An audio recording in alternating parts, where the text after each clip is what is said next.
I try to be. Well, it's work. Whatever you're doing, girlfriend, is working. Okay, you better stop it. Okay. Ooh, girl. All It's right. still late. I'm trying to see if I can hear it too. Okay. While you're listening, I'm gonna tweak my light a little bit. I think it's a bit smidge bright. Okay, cool. Hello, everyone. We are just checking something right now, just making sure things work okay. But welcome in for those who are here. Hello. Hi.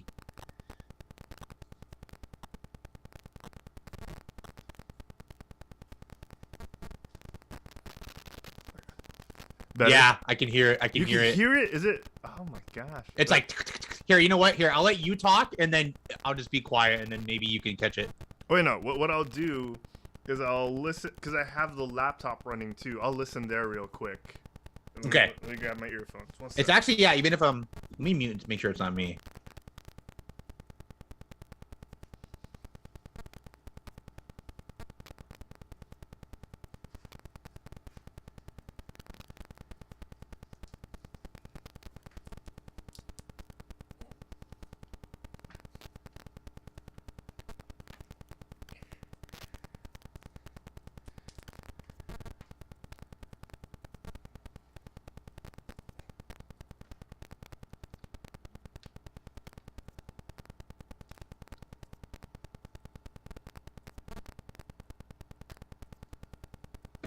What the heck is that? Yeah, you can hear it too, right? Yeah, I muted. I thought it might have been me, but I muted it and I can still hear it. That's just, it's I bothering don't know me. why am I. Yeah. Yeah, I don't know what it is. It sounds like, yeah, you don't, right? It sounds like someone getting slapped. Yeah. But it's might, definitely like a feedback thing. It might be something that's connected to the microphone. Yeah, maybe something's just like a little bit loose, and it's just gotta. Here, I can mute It's my. like kicking. If I do. Yeah, you know what? I can actually see on the mixer. I can actually see the bar going like this. Don't mind us, chat. We're just figuring the screen in. Testicle difficulties. Alright, hold on one second. Let me try this. Yeah, no worries.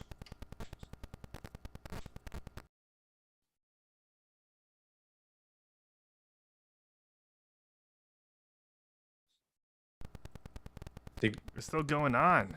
Dang it. It might be my cables. Hold on. Let me see if the USB. Yeah, no worries. plugged in. No worries. Yeah. For those who are here again, hello. Hi. How are we, guys? We're having some audio problem, but we're fixing it just for you guys. We're getting down to the wire here, literally. And we're trying to, have it nice and spick and span for y'all. Because we care about y'all and we love it. We love y'all.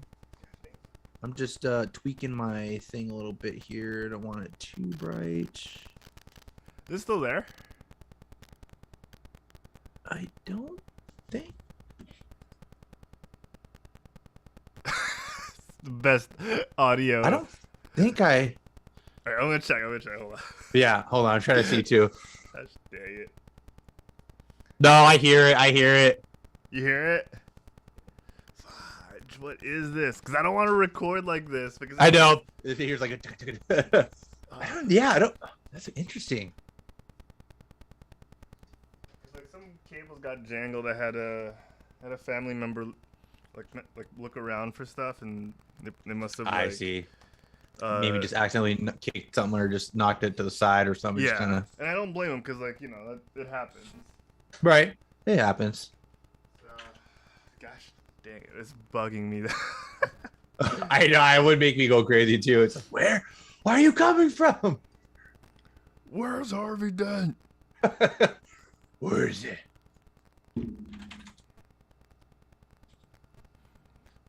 Swear to me. Gosh dang it.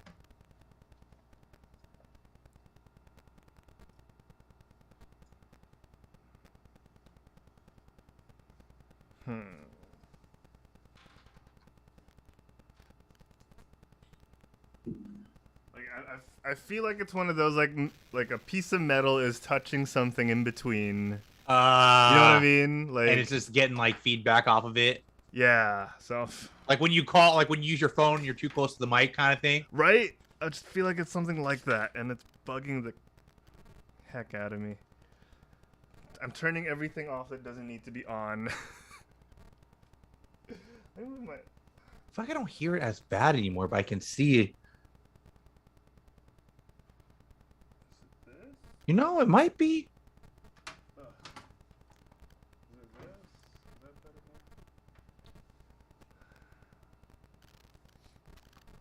You know, I can't hear it, but I see the thing on the feed on the mic. I lowered the mic a little bit, so let's see if that helped. Hold on. Yeah, I think it might have. But that's still gonna bug me if I edit the audio. Like just seeing the audio bars go up like that. I know it's a little crazy. flicker. Yeah. Gosh dang it. Ugh. Where are you coming from?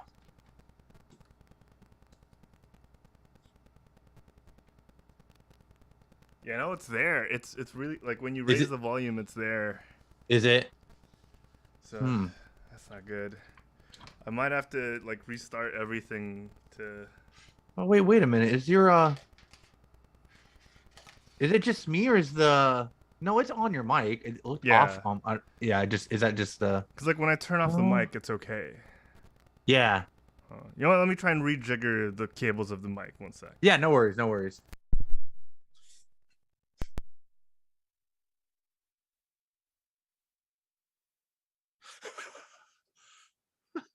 Blow on that, yes. Give it a nice little love wind. Tap, tap. Pray. Sending my spirit energy.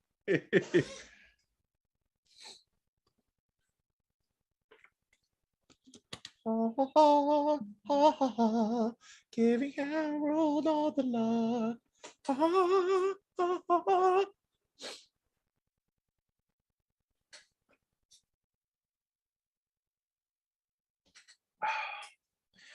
I'm gonna be sore tomorrow, dude. Oh yeah. Hooty hoo, hooty hoo, hooty hooty, hooty hoo.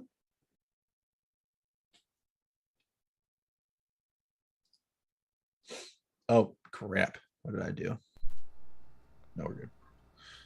I wonder if it's still there. Let's see. It's like really low though. Like I can see. No! It's like super. You can see on the thing. It's super low. Oh, that's annoying. Because if I crank up the volume on the edit, that's good. Oh, you know what? I'm gonna listen. I hear what you're saying. I'm gonna listen. Yeah, go for it. Go for it. It's so dumb. Why? Why is this happening?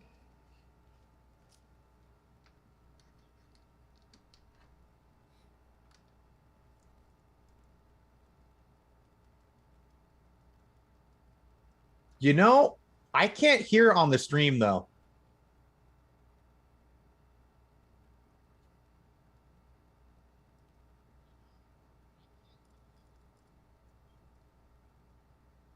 I think you're right. Yeah, I can't hear on the stream. I'm like really. I have the earbuds shoved up my earlobes, and they're definitely. Yeah, you know what I'm picking up is like. Sorry, what were you saying? Like I don't pick up anything. Okay. Yeah. I think I wait. I think we did it. Oh my god. It was the blow on it. That's what it was. the blow. The Nintendo cartridge blow. You gotta talk to. You know what, dude? You know, did you get a new cord lately? No, did your I other didn't. cords get jealous? Did you have to talk to them like Mjolnir? And you have like Stormbrick, like, hey, you know, we had some good times, right? Like. Oh hey, that? No, it's no big deal. Yeah.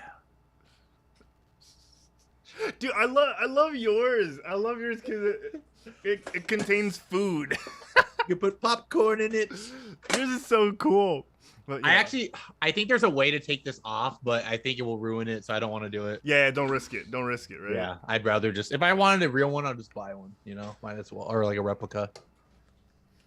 Dude, you know what also we were talking about chat for those when we were talking about Galaxy's Edge, the Marvel campus now is there. So I guarantee there's a lot of cool replicas of superhero things for sure. Like Mjolnir's probably there. Probably have like Tony Stark's gauntlets and Thanos' gauntlets for sure. Cap shield. And they're pretty expensive too. I bet they would. It will be, man. I know the hilts for the Star Wars stuff is like $100 to $200 each. So I can't imagine each, man. I know, right? See, that's the thing though. If you had to choose, like, out of the OG Avengers, what item would you try and get first? It's hard, right? Like, would it be Mjolnir? Would it be the shield? Would it be Iron Man's gauntlet? You know what I mean? It's tough for me. I have no idea, man. Well, you know, like with a 3D printer, you know, that's true. Certain things are easier. Why buy? Yeah. So I think I'd get the stuff that isn't as easy to make, like the shield, because the shield is huge, right? Yeah, like that's true. So sorry, I'm thinking about it because I haven't eaten yet. No, go for it. This is like breaking like a lot of etiquette things. Don't talk while your mouth is full. It's okay. We'll cut it post. You know? It's a pre-show. Anything goes on here. I could pour this whole water bottle on me. No. How many bits? How many bits have Sensei pour a water bottle on himself? Pour some water on me. In the heat of the night. Oh man, I love that. Did I link you to that promo of Conan O'Brien dancing to promote I think you did. his show? It's so good. I think you did. You know what's funny too about no, it wasn't Conan. That's Jimmy Fallon. I'm thinking of, but for some reason, Paul Rudd's and Jimmy Fallon's like take on wishful thinking, King of Wishful Thinking came back out. I love that so much. I love Paul Rudd so much when he does that stuff. You know? Dude, Paul Rudd is so good. Like, have you seen that running gag he does with Conan where he plays Mac and Me? Yeah, it's great. It's fantastic. Here, definitely someone I would want to meet in real life. I feel like he'd just be such a fun guy to hang out with, you know? I feel like he'd also be the type of guy that'd find a way to be like, sorry, man, I can't right now, in a nice way that you wouldn't feel terrible. Right. Like, you know what, Paul? Go do you, man. Here's the Conan clip I was talking about for the people who let's do it. Let's do it. Listen, I'm hot, sticky sweet, from my head to my feet. Oh my god, he's the bubbles. He's washing his desk. He's washing his desk. That's great. Go, Conan. Oh, yes. Yes, you're making the O'Brien name proud. I like it.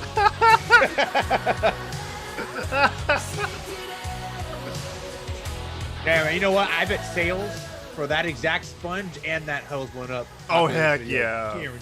Guaranteed. So this was a promo for before he got back on his talk show on TBS, Conan. I was going to say, he looks a lot younger here for sure. It was like a decade ago. Yeah. It's so good. That's great. Because it's great, like, man. It's such a rip on those super sexist commercials where it's like a girl in a like a bikini washing a car, and then it's like Hardee's. Right? Yeah, exactly. Yeah, it's so good. I want to do something like that for Quit Stalling, you know, like, stuff like this. I want to start like. Dude, same. That'd be so fun to do, man. We had something that we want to do for one of the upcoming ones, right? We're like you're like hello there, like hello there. Yeah, we'll start making stuff happen. Yes. So I think the connection is good now. Sensei. Yeah, it's all looking good. I don't hear the sound. I think we're Gucci. Yeah, I got word from someone listening. We're from our sponsors. We're from our sponsors that our technical difficulties have alleviated. Things are clearing up on the I-95, Derek, and we're looking all clear to go. Rush hour has subsided. So I think we're good. You know, let me crank up my AC real quick because it just got hot for some reason. Hold on. Ooh. I think it's just from watching Conan. Yeah, we're yeah, no, damn, Conan really got you there. I was gonna say, damn.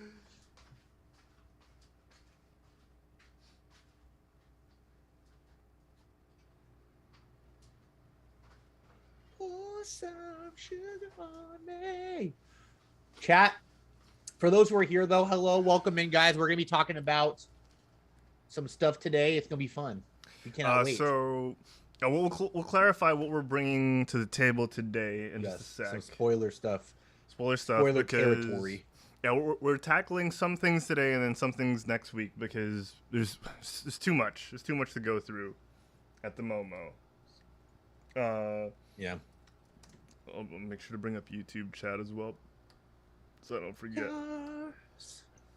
Okay, you get to go because I'm ready. I'm great. Let's do it, man. I'm excited to do this.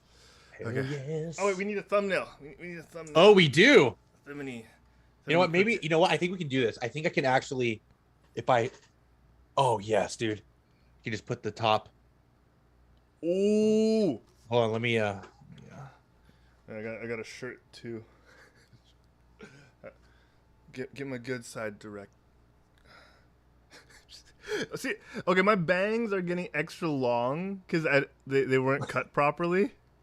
So, oh no, I would hate that. But everything kind of else... looks hot though. I kind of dig it. Oh, thank you. To be honest. Oh, dang. Okay. Hey there, Delilah. I got a shot. Let's see if it looks good, and then okay, and then we can work from there. Oh, sorry, Mew Mew. Dude, Mew is so good. I know. I'm surprised. I wanted to hear it once, but because Kat was there, but yeah. So you think that's where she jetted off to after? Yeah, I was thinking the same thing. I was thinking the same thing. Right. And right after the Wanda events. Cause she just ran off.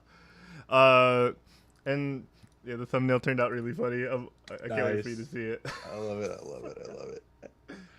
I don't care. I got actually super lucky with this popcorn thing because there was like 3 left. Oh when my I was god! There. And imagine, so the release date was on Friday. Okay. And I got there. We watched on Thursday in the afternoon. So we didn't even watch. There's no like midnight stuff. There was like a Thursday, which is kind of weird because apparently, according to some of my other friends who watched, they didn't have that option available in their state. So I was like, huh.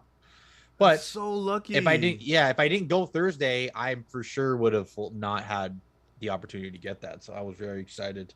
Dude, that's freaking awesome and super lucky.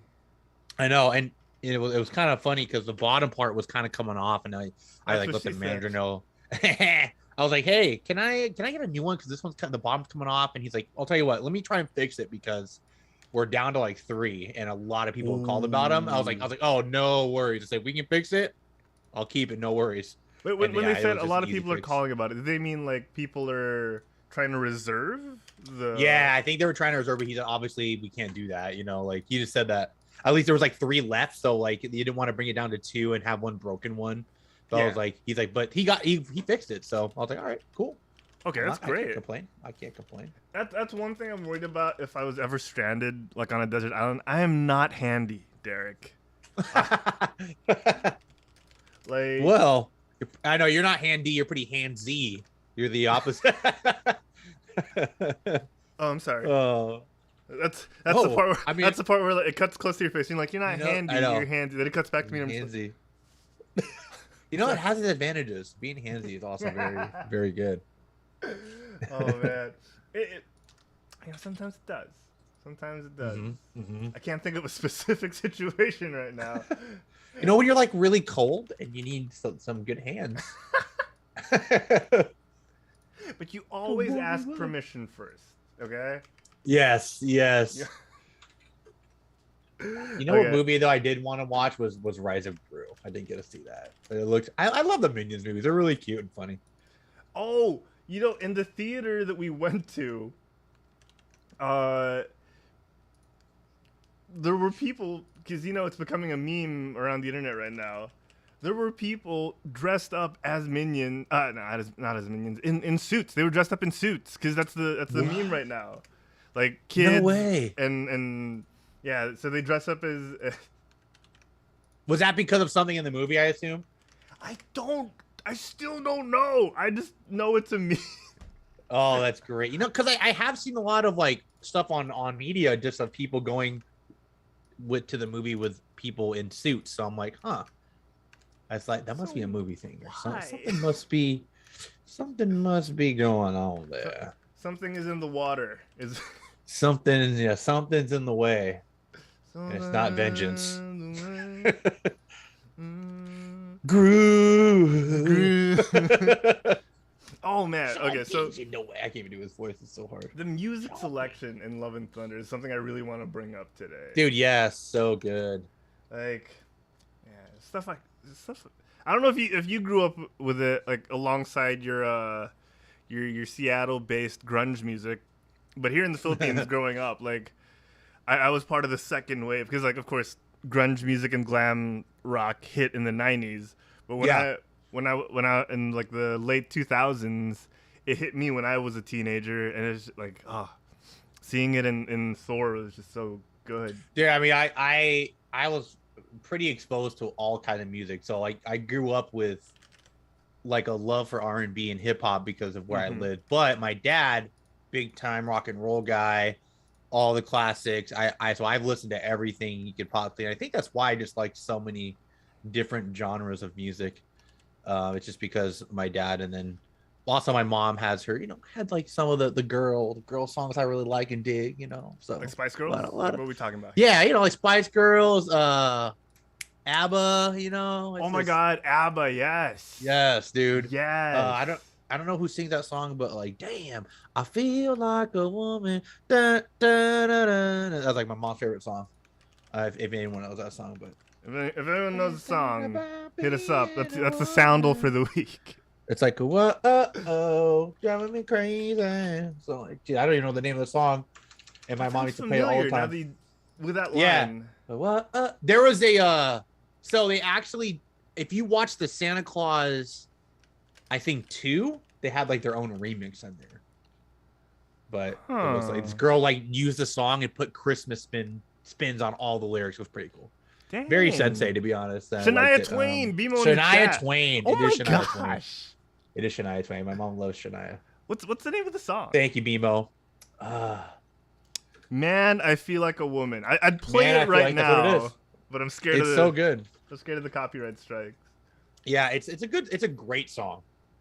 It has a little like a little flair. You just want to dance when you hear it. Makes you feel things, Da, da, da, da, da. Used to always just rock it in the car with my mom playing that. She loved that song. She still plays, I think, to this day, like a lot. So I think we're at that age too, man. I don't know. I feel like I'm at that point in time where there's not a lot of new things that catch my ear anymore. Not something I'm like, damn, I really like this. It's tough, but I feel like I'm getting to we're getting to the boomer point. We're like, nah, man. Back in our day, the music was way better. None of that mumble rap, mumbo rap. I don't even understand half the things they're saying. Lil Caboosey train wreck, something, Lil Caboosey train wreck acts. Yeah, none of that. But I mean, there's still some good songs every now and then. But I don't know, man. I think we might be getting there. I don't know. We'll heck see. Yeah. Still always I don't doubt it. Songs, so. Yeah. Like, when kids talk about dabbing and all that stuff, I think of Cam Newton, right? I think of Cam Newton. But that's true. But kids, that's they're true. Just like, oh, my favorite TikTok. I know. And it just, oh my gosh. Like if like you only knew the history of the dab, like and be informed, small child. And when like another small thing that's sports related is when kids are like, oh, Steph Curry invented that like put to sleep hand gesture. It's like that's been around since like the 1500s. Well, dude, even the sheesh, like the sheesh is basketball related. A lot of people don't know that. Yeah, like yeah, right. Like a lot of people are like, oh, that's a TikTok trend. Like, no, it is, but like originated from basketball. And it wasn't even that that huge when D'Angelo Russell did it. Right. It just blew up. Right. Exactly. Oh my gosh. Kids these days. Back in my day, back in our day. Back in our day, sheesh meant you were exhausted about someone. You know, Sheesh was you know what's funny is there's a food I eat, Mediterranean food called shish tawouk. Oh, okay. Yeah, it's actually really good. It's like grilled chicken. It has like lemon and garlic paste on it. It's so good. But like that's hungry. back in my day, sheesh was part of a dish I used to eat. Now you kids be doing some weird stuff. Back in my day, sheesh was either chicken or something you smoked. All right. Exactly. Now you're pointing at your veins and you're looking up in the sky. Sheesh Louise. Sheesh. All right, Oh God. We're really dating ourselves. Yeah, we are. Yeah, we are. Jesus. I think we're ready to start. We're ready to get some more thunder and love in here. Sheesh, I think we're ready to start. Let's do this. Let's bring a little. Let's bring the love and the thunder. Shake and bake, baby. Shake and bake. Shake and bake, baby. That's one of my favorite parts of Ricky Bobby's when they do that. It is. It's great. Shake and bake, baby. All right, here we go. We're starting the show. 3, 2, 1.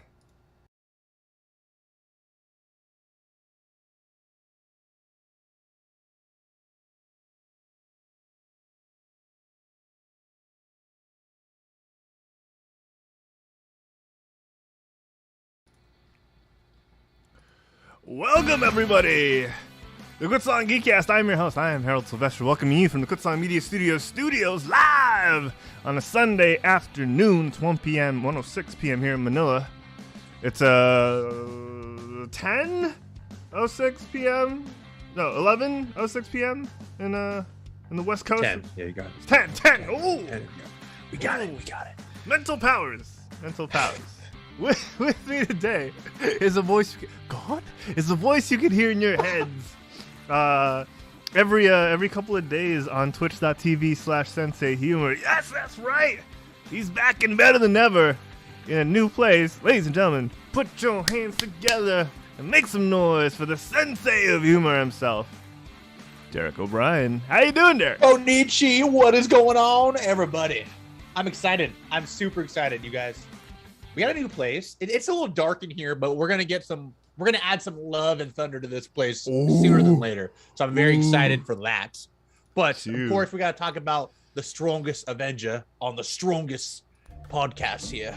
So I'm very excited to have this news today.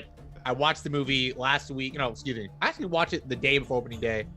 I thought it was last week. Time is just flying. But man, it was so good. Flying. I got filled with so much love and thunder, actually. And thunder. You know, it's actually a great title to the feelings I felt upon leaving the movie.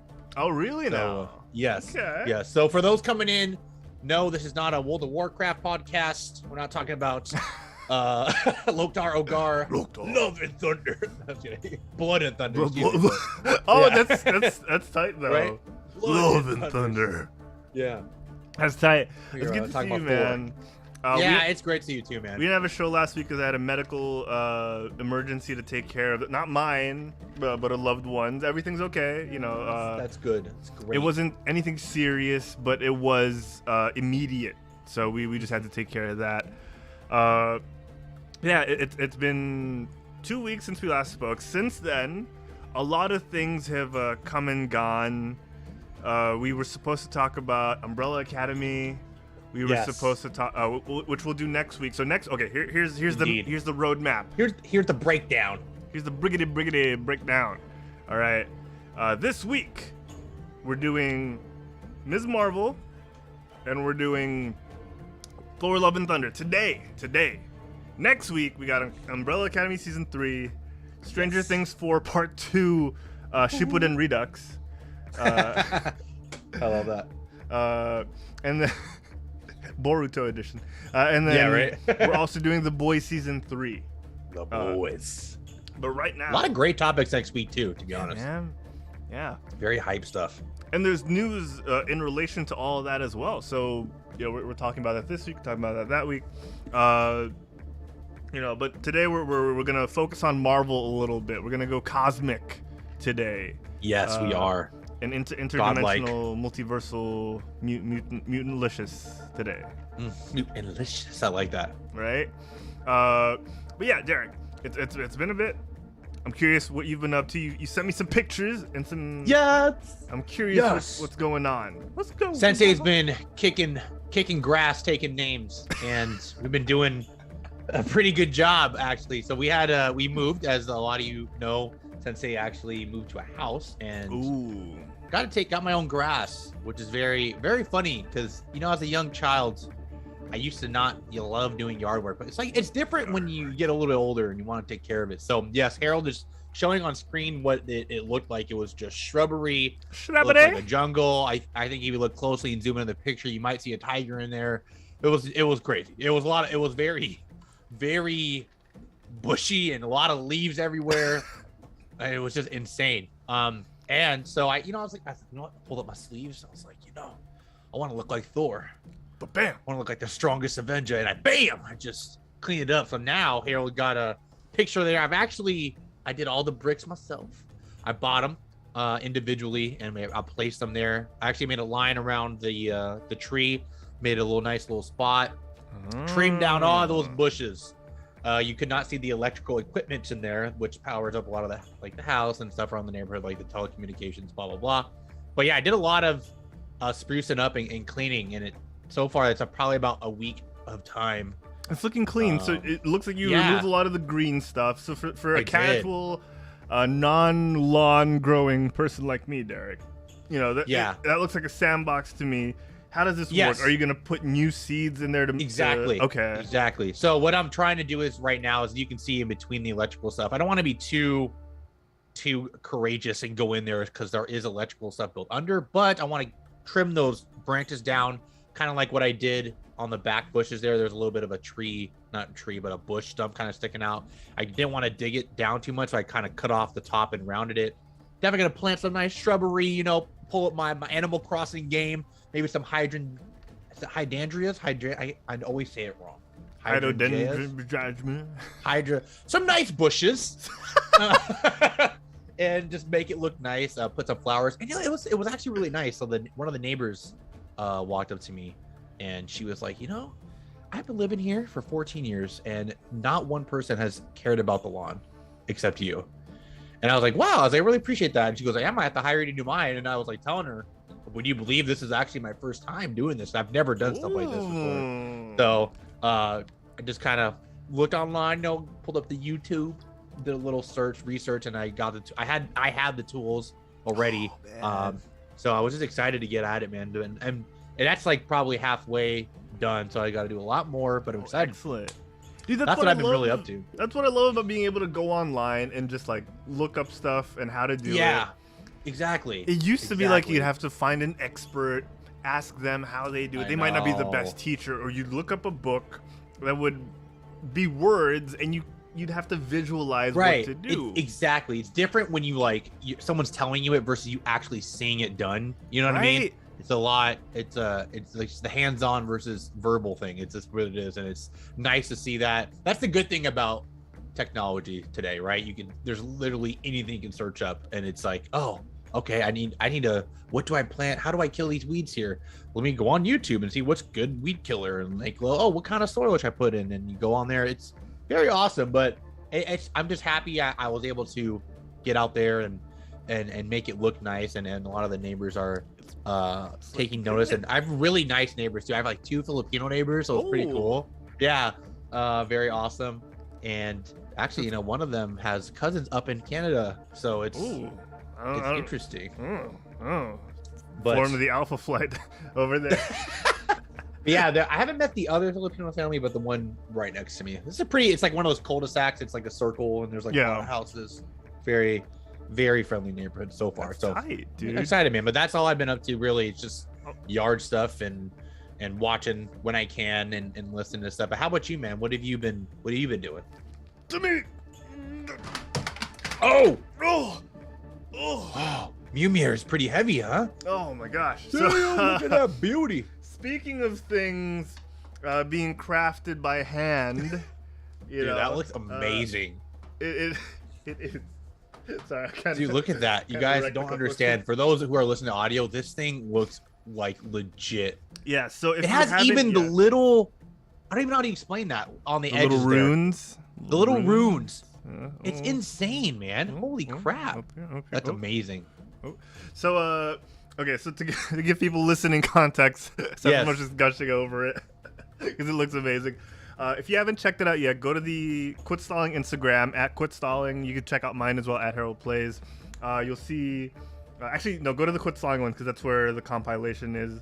I 3D printed. With a lot of love and help, lot of love and thunder. A lot of love and thunder. There you go. 3D printed a Mjolnir, a replica Mjolnir, pre-cracks, pre-shatter, pre-hell yeah, Mjolnir. It's in Yes. it's in mint condition ish. This looks great. It really does. And it looks amazing. I want to give a shout out to the person who made the pattern online. I'll tag it later on. I'll tag them later on. And I'll, How long did that take you to to do everything? Like everything with Everything. the.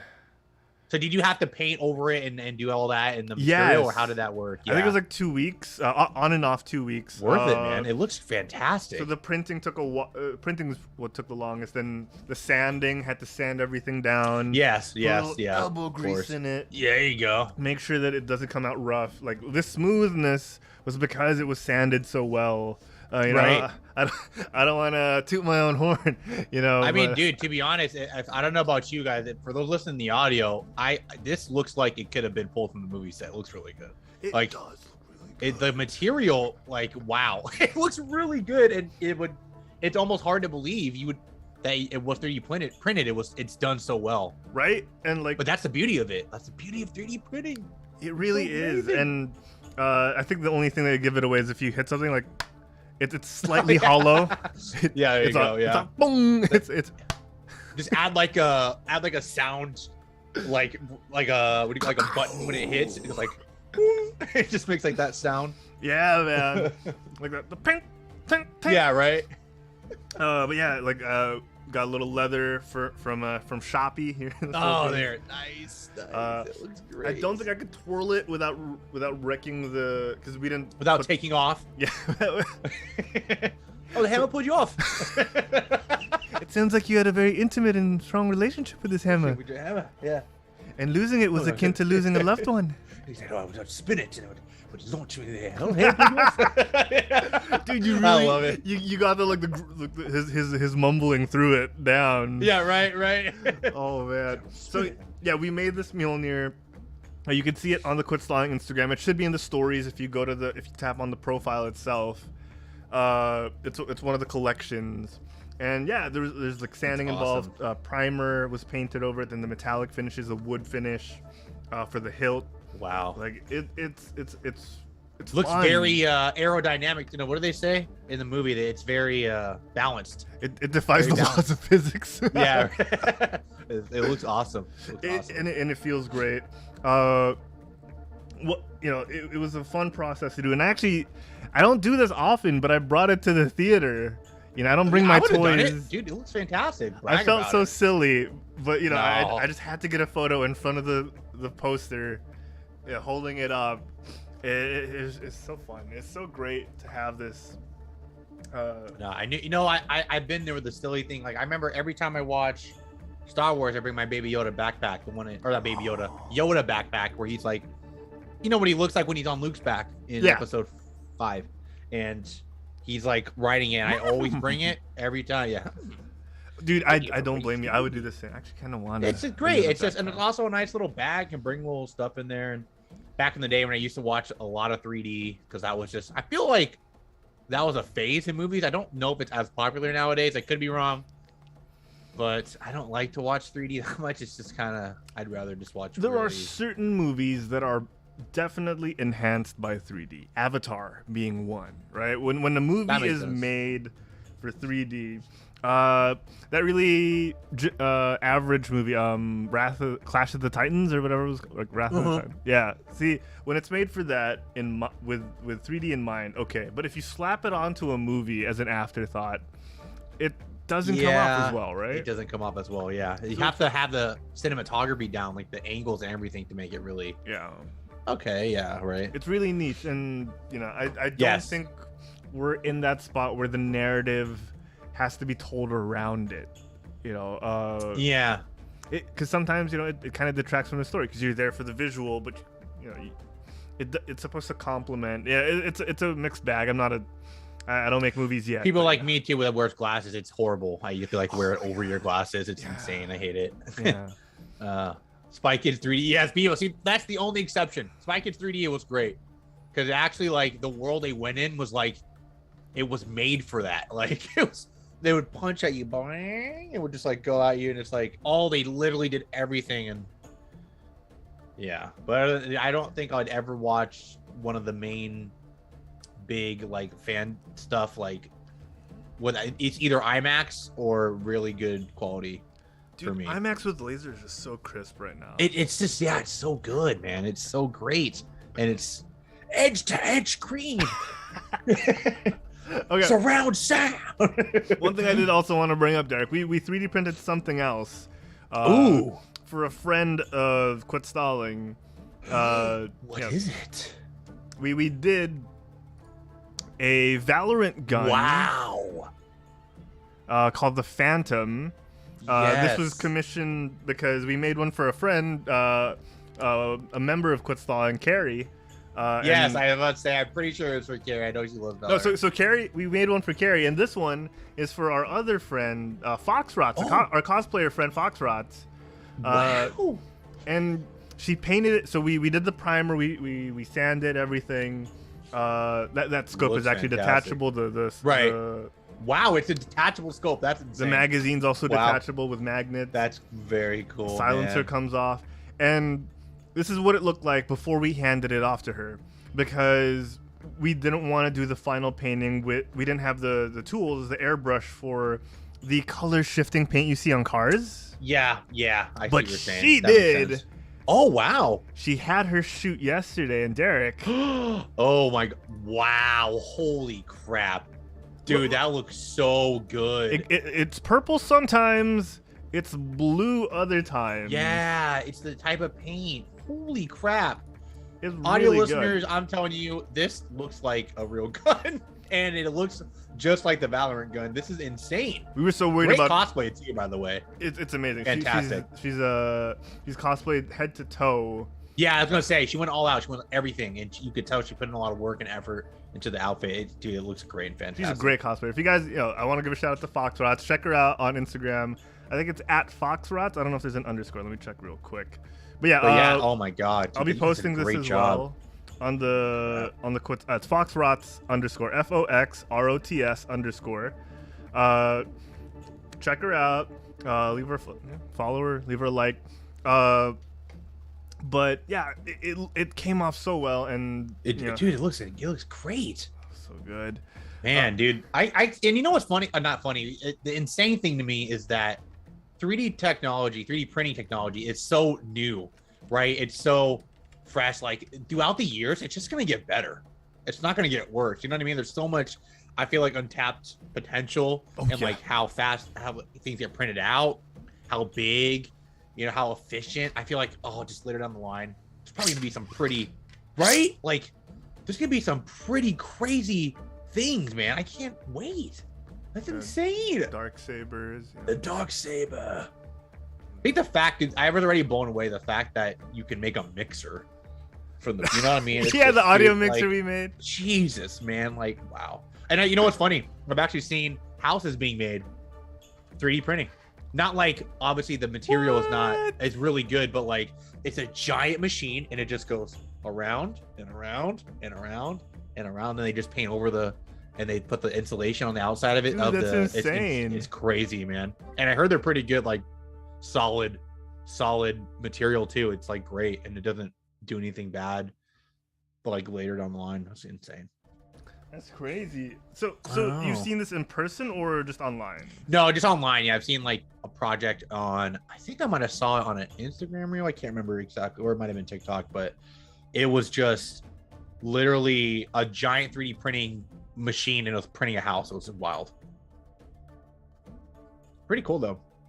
That's insane, dude. Yeah. And I don't want to jump the gun Literally and figuratively. I don't want to show Carrie's gun yet. Yeah, no, of although course. I have an image here because I think she'll post about it too. So when she posts that, I'll share how hers looks. Shout out to Shill Fox in the chat. Long time no see, bud. We were just talking about Fox Rot. Now we got Shill Fox in the chat. go. How you been, bud? How you Where's been? Star Fox at? All the fox. Get the fox out of here, Sensei. Get the fox out of here. Oh, man. And aside from all that 3D printing, I've done a lot of... time has been on my side recently. Aside from getting things in my life together, getting a lot of work done, I picked up Harley Quinn on HBO Max. Have you seen this? I've heard about it, and I've heard it's very good. If that's the one from the DC app, I heard that one was pretty good. Did it get moved to HBO Max? I was surprised at how good it is. Really good. Yeah, that's what I've heard too. Because, man, I wasn't expecting this much quality and good humor. It's very James Gunn-esque inspired with its humor. Right. So I would recommend it. Gotta love it. I checked that out. I got into this show on FX called The Bear. Have you heard of this? The Bear. So I have not heard of this. It's about a guy who gets bequeathed his family's restaurant. I don't want to spoil too much of the plot, but it involves his brother passing away, and he's got to take over. Looked like the actor from Shameless. Was that him in there? Yeah. Okay. Lip, I think is what yes, it who is. plays Lip. Yeah, the actor who plays Lip. He's really good in this. He's a revelation in this show, dude. I might have seen. Maybe I have seen it like teased in commercials. But now that you're telling me the synopsis and everything, sounds pretty interesting. It's so intense. Have you seen Uncut Gems? Uncut Gems. Yes, I have. Okay. Uncut Gems. So people have compared it to the unease you get, but also the satisfaction of watching Uncut Gems. Okay. But in a restaurant scene, and apparently it is hella accurate to what it's like working in a restaurant as a line chef. And okay. So I would recommend. It's so good. And it just got a second season. Oh wow! Damn, 2 seasons. That's really good then. If you got 2 seasons, that means it's going good, like viewer wise too. Yeah. Speaking of Uncut Gems too, just like a little side note, Adam Sandler's The Hustle movie was very good. The Netflix one with Juancho Hernan Gomez. Dude, it was very good. It was really good. Adam did a fantastic job. He always does. I love Adam. Love Sandman. See, we're talking Hustle on Netflix. We're talking about accuracy. Apparently, this is what an NBA scout's life is really like. Yeah, no, dude, seriously, right? Like it seems cool, but very obviously, it gets tiring and very, I'm assuming, repetitive over time. It's just like, it's hard. You got to look for that special guy, and all rides on you if it doesn't. If it's and you get crazy. Jaded, right? Because there's so many talented people in the world, and you have to pick one out of millions to be one out of hundreds in the NBA, right? Yeah. There's only like how many players that can be on an active roster throughout the NBA, and you're trying to sift through everyone, and it's so tough. Yeah, it is. It really I shows. can imagine. Yeah, it's really good. I love this. I wasn't expecting to enjoy it as much as I did. Dude, yeah, same. I hear you. Like a lot of, and it's, I think a lot of comedians say for them it's tough to do dramas because, it's different. Because in comedy, it's easier to make people laugh than to feel like emotions and stuff. And Adams, I always felt like done a great job in those type of movies. And this one, he really just kicked it, shot the 3 for sure on this one and slam dunk. Dude, it was just so good, man. Like I don't even want to spoil any of the story for those who might watch it, but I highly recommend it if you're a fan of Adam Sandler, even sports movies. If you're a basketball fan, if you're a sports movie fan, definitely. Yeah, really good. It's very good. Oh man, and then I started watching a lot of anime. Ooh, nice. Which anime have you been watching? So I finished Food Wars, like I talked about with you. Nice. And I needed stuff to fill the gap. So I found this on Netflix. They just released the dubbed version. It's called Restaurant to Another World. Have you heard about this? I haven't, but it sounds cool. Restaurant to Another World. That sounds very attention grabbing for me. It's very slice of life, surprisingly. Oh, okay. Because so this is how it works, brother. They tell you the stories of these different people who dine at a Japanese, a Western restaurant in Japan. Okay. But Okay. everyone who dines there is from another world. Whoa, So that's you'll pretty see cool. dwarves, you'll see princesses, you'll see dragons and a lion person. How many seasons are there so far? 2 full seasons. Okay. And 20-minute episodes, I'm assuming, obviously. Yes, Or are they longer? 20, Okay. 24-ish. Oh, So- okay, not bad. It's really good. And, you know, again, you get the perspective of these different people who are dining, and it's their backstory as they're eating at the restaurant and where they're coming from. And I see. it's such an interesting take, because you would think it'd be centered around the restaurant and how it survives and all that stuff. But no, it's about the people who eat there. Oh, that's And cool. I like that. 6 days out of the week, it's regular old Japanese people. Once every week, it's these fantastical, cool. magical, amazing people with powers. Yeah, I can and see a all lion, a humanoid lion popped up on screen there. That was pretty cool. that. Looks like Silk Fox Leomon. is also saying in chat that it's a lot of D&D peeps love it. You had me at D&D. I can Yeah. definitely see why. Because, you have people that are like, oh, you're an adventurer? Why don't you come down and take a seat and enjoy the food? And then you get their whole backstory of like, oh. Right. Dude, I feel Uh, like D&D pushed stuff towards me. I've been just getting a lot of that lately. Like this, right? You gave me Dungeons and Daddies. Obviously, Derek, I didn't give you Dungeons Like- and Daddies. The crew of Dungeons and Daddies you're gave right. us Dungeons You're right. and Daddies. You're right. Freddie Wong, you Anthony pointed Birch. me towards the light that I've been missing for so long. Talk about It's just- Dungeons and Daddies real quick. Can we? Yes, please. Yes, please. And super real quick before we do, I also picked up Spy X Family. Really Nice, funny. dude. That's very good. I'm caught up with that. That's very good. Can we talk about Dungeons and Daddies real quick? 'Cause Yes, how we good, can. How good is Dungeons and Daddies, Derek? It's so good that I'm gonna even go and say that it's probably my favorite D&D thing right now. And Okay, I'm the gonna give writing you is one better. so good. Like I can't for those listening, I cannot hype it enough. Like how good it is. It's so amazing. The writing is insane. And it's not They even literally really hit every writing. box, man. Yeah, it's just the Improv. idea too. It's insane. Yeah, it's improv.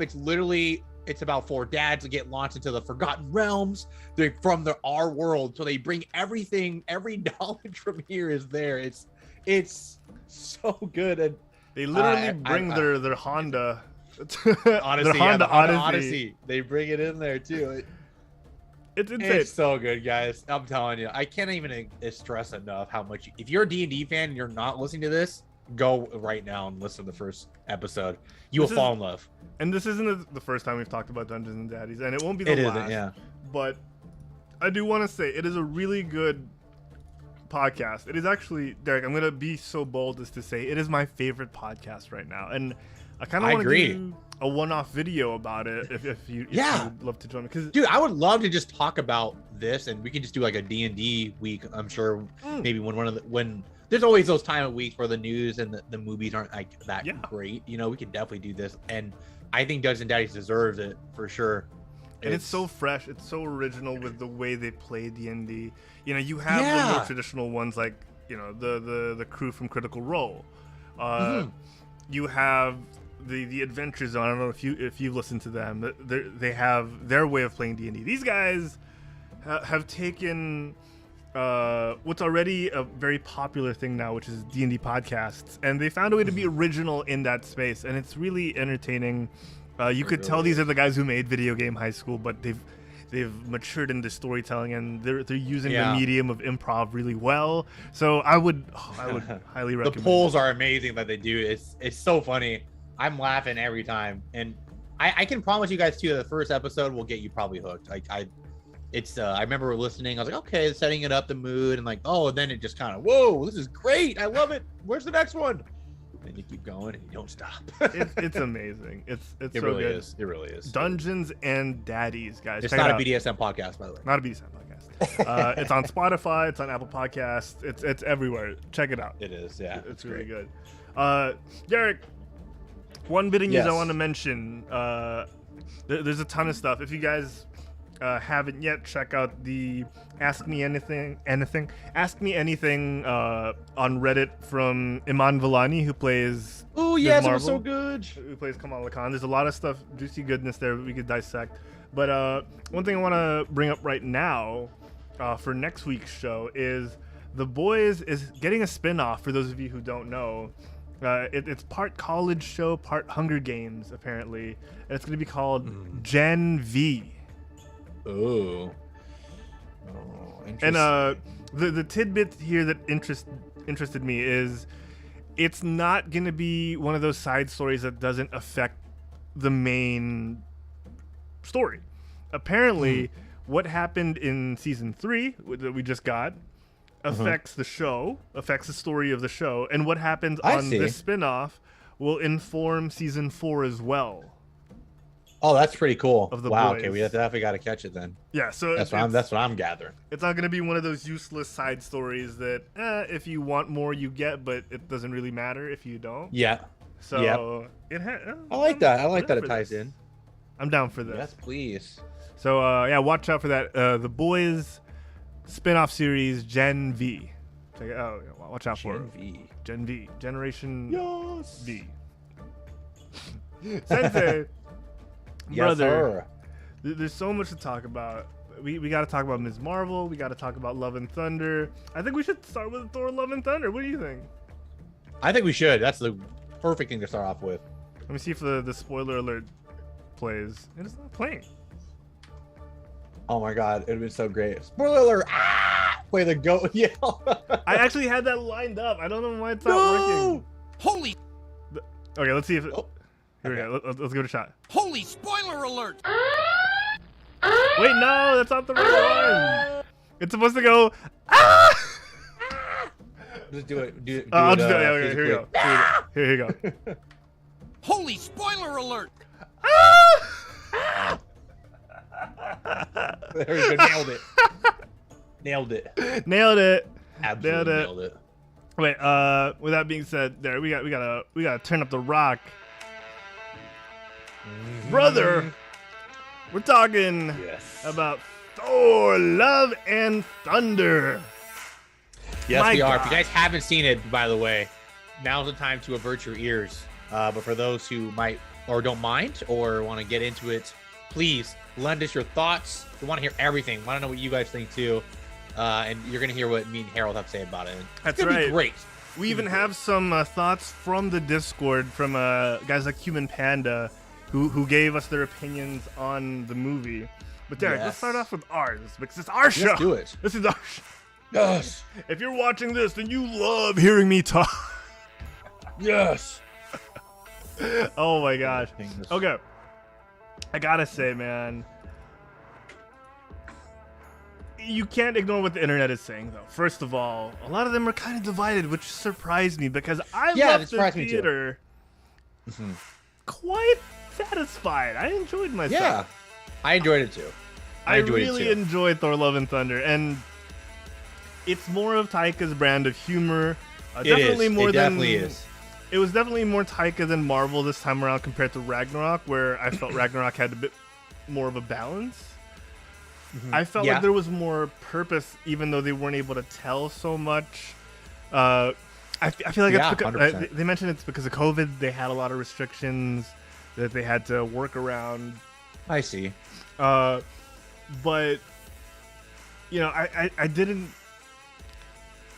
How do I put this? As much as I love this, and it's definitely no Thor Ragnarok. Okay, I want to preface it with Yeah, that. for sure. You know, it still has that issue where Marvel can't seem to get their villains that aren't Thanos on that next level. Right. And even kind of spinning off that, I feel like Hela definitely felt more of a threat than Yes. Gore did, which is kind of insane to think when you hear that Gore is a god butcher. There's not much god butchering in You this didn't one. really feel like you definitely felt the villain part, and you definitely was scary, but not like Hela level was definitely not. There's no child. Like, Yeah. you can and I think that's a lot of why people are divided was because I definitely agree with what you said. This is definitely more Taika, a lot more humor. But Which you was a know, good for thing me, for me. that's not a bad. Yeah, and it's not a bad thing. Like, and the way I look at it is why. Like, I mean, that doesn't matter to me. Why not? Like, if it's funny, it's funny. If it's serious, serious. Get a little bit of both. I mean, was it enjoyable? Yeah. Was it not as serious? Yeah. But it's not that it wasn't bad. It wasn't bad at all. It was a great movie. And to me, you have the perfect actors for that tone. Right, You have you Natalie do. Portman. You have Chris Hemsworth. I feel like Taika. Waititi Right, was really as- good. Russell Crowe, as over the top as he was, I kind of on some scenes I kind of wish he toned it down a bit, but he was good. He was good in it. I liked it. Yeah. Yeah. Uh, I think actually, I mean, it was a little. I don't know. I've heard both sides as well that Zeus is also kind of like that in the comics, but I don't know. I've heard both. I've heard that he is not. I'm I've heard game. that he I'm is. down for it. I'm down. Yeah, for it. I He's thought a it was fine. jerk.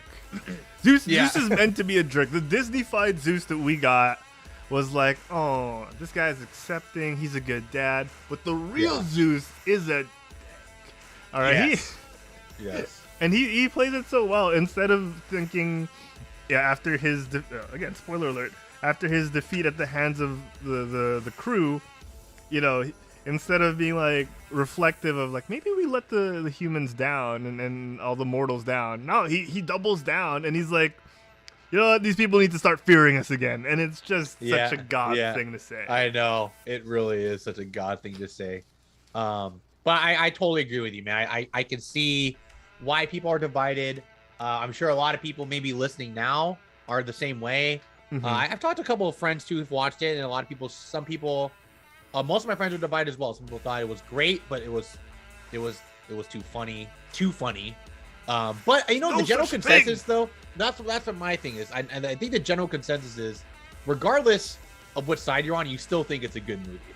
It's just too much of something, but it's not a bad thing. You know, might change up a little bit. Why not? I'm for it. And I think they kind of, you know, I mean, it's, for me, he's with the Guardians. He's been with the Guardians.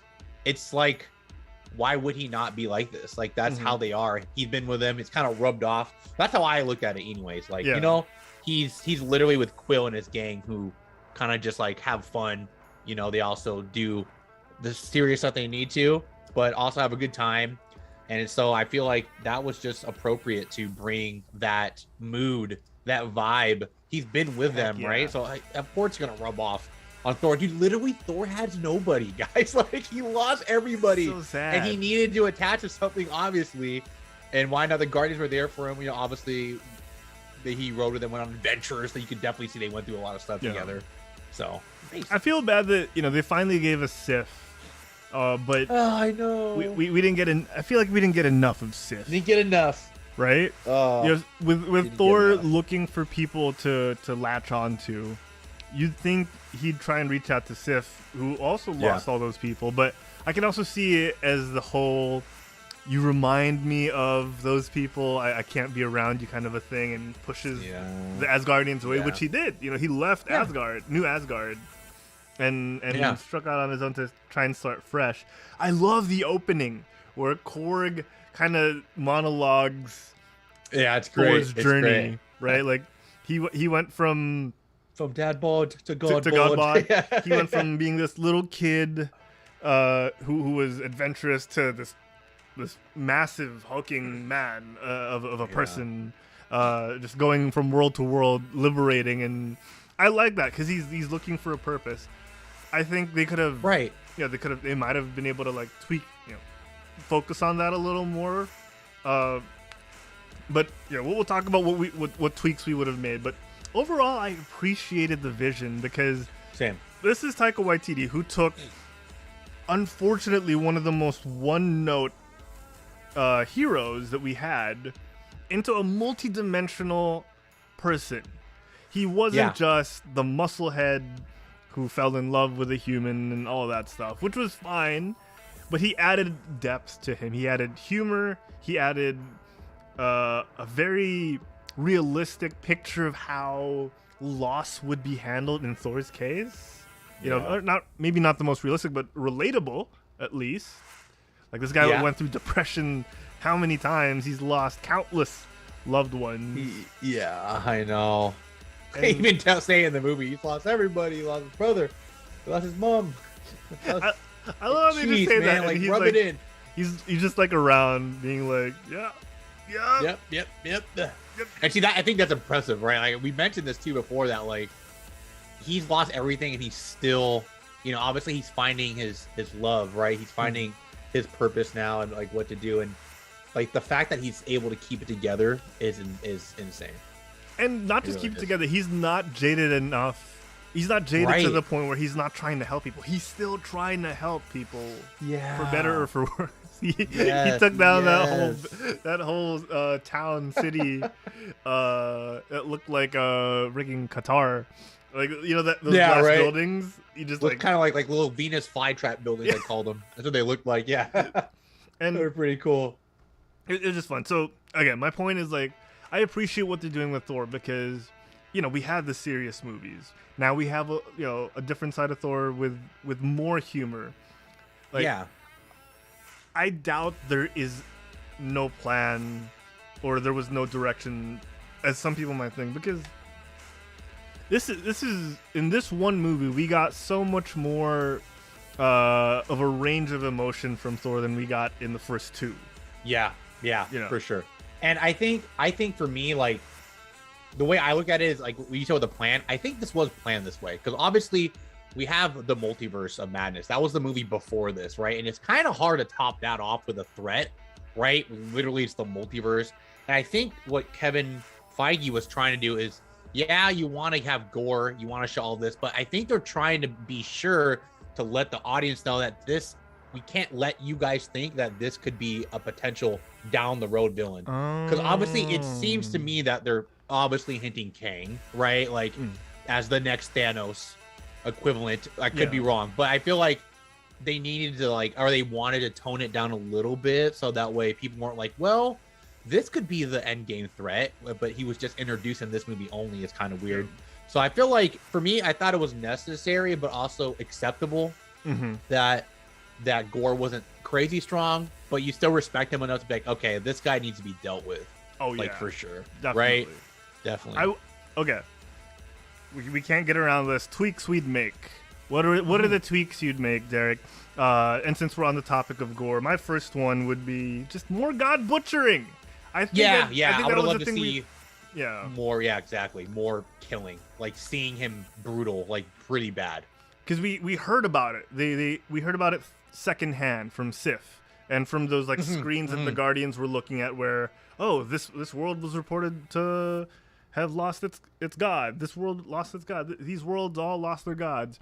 I wish we at least got a small montage instead of See, I was like to say the same thing. Like even just a little cutscene of him just cutting him down, back to back. Like maybe a god is explaining he's been cutting down this god and that god, just seeing like blood, and just you feeling the menacing part of him. Because you kind of you see him capture the kids, he doesn't really do anything to them. It's like, oh, he's just kind of like, it's just like hostage. They're just there. He obviously has a soft side for kids. But he had a kid, right? Exactly. But you want to see though the part where he's willing to do whatever it takes to get his goal. You didn't really feel that intensity from Gore. Nothing on Christian Bale though. I think Christian Bale did a great job. He did what he could. On play. Yeah, I think he did fine. With every scene, you could tell he's really doing his best. And I'm with you, man. I think at the very least, you know how Thor transitioned from young Thor to older Thor to older Thor and older Thor? Like, I feel like they could have done similar transitions with Gore just like cutting gods down.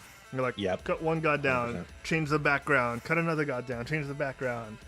It could have been as easy as that. Or I loved your take where it's like, oh, he cut one, he killed this god and that god and then this god. Like, it still would have felt very Taika.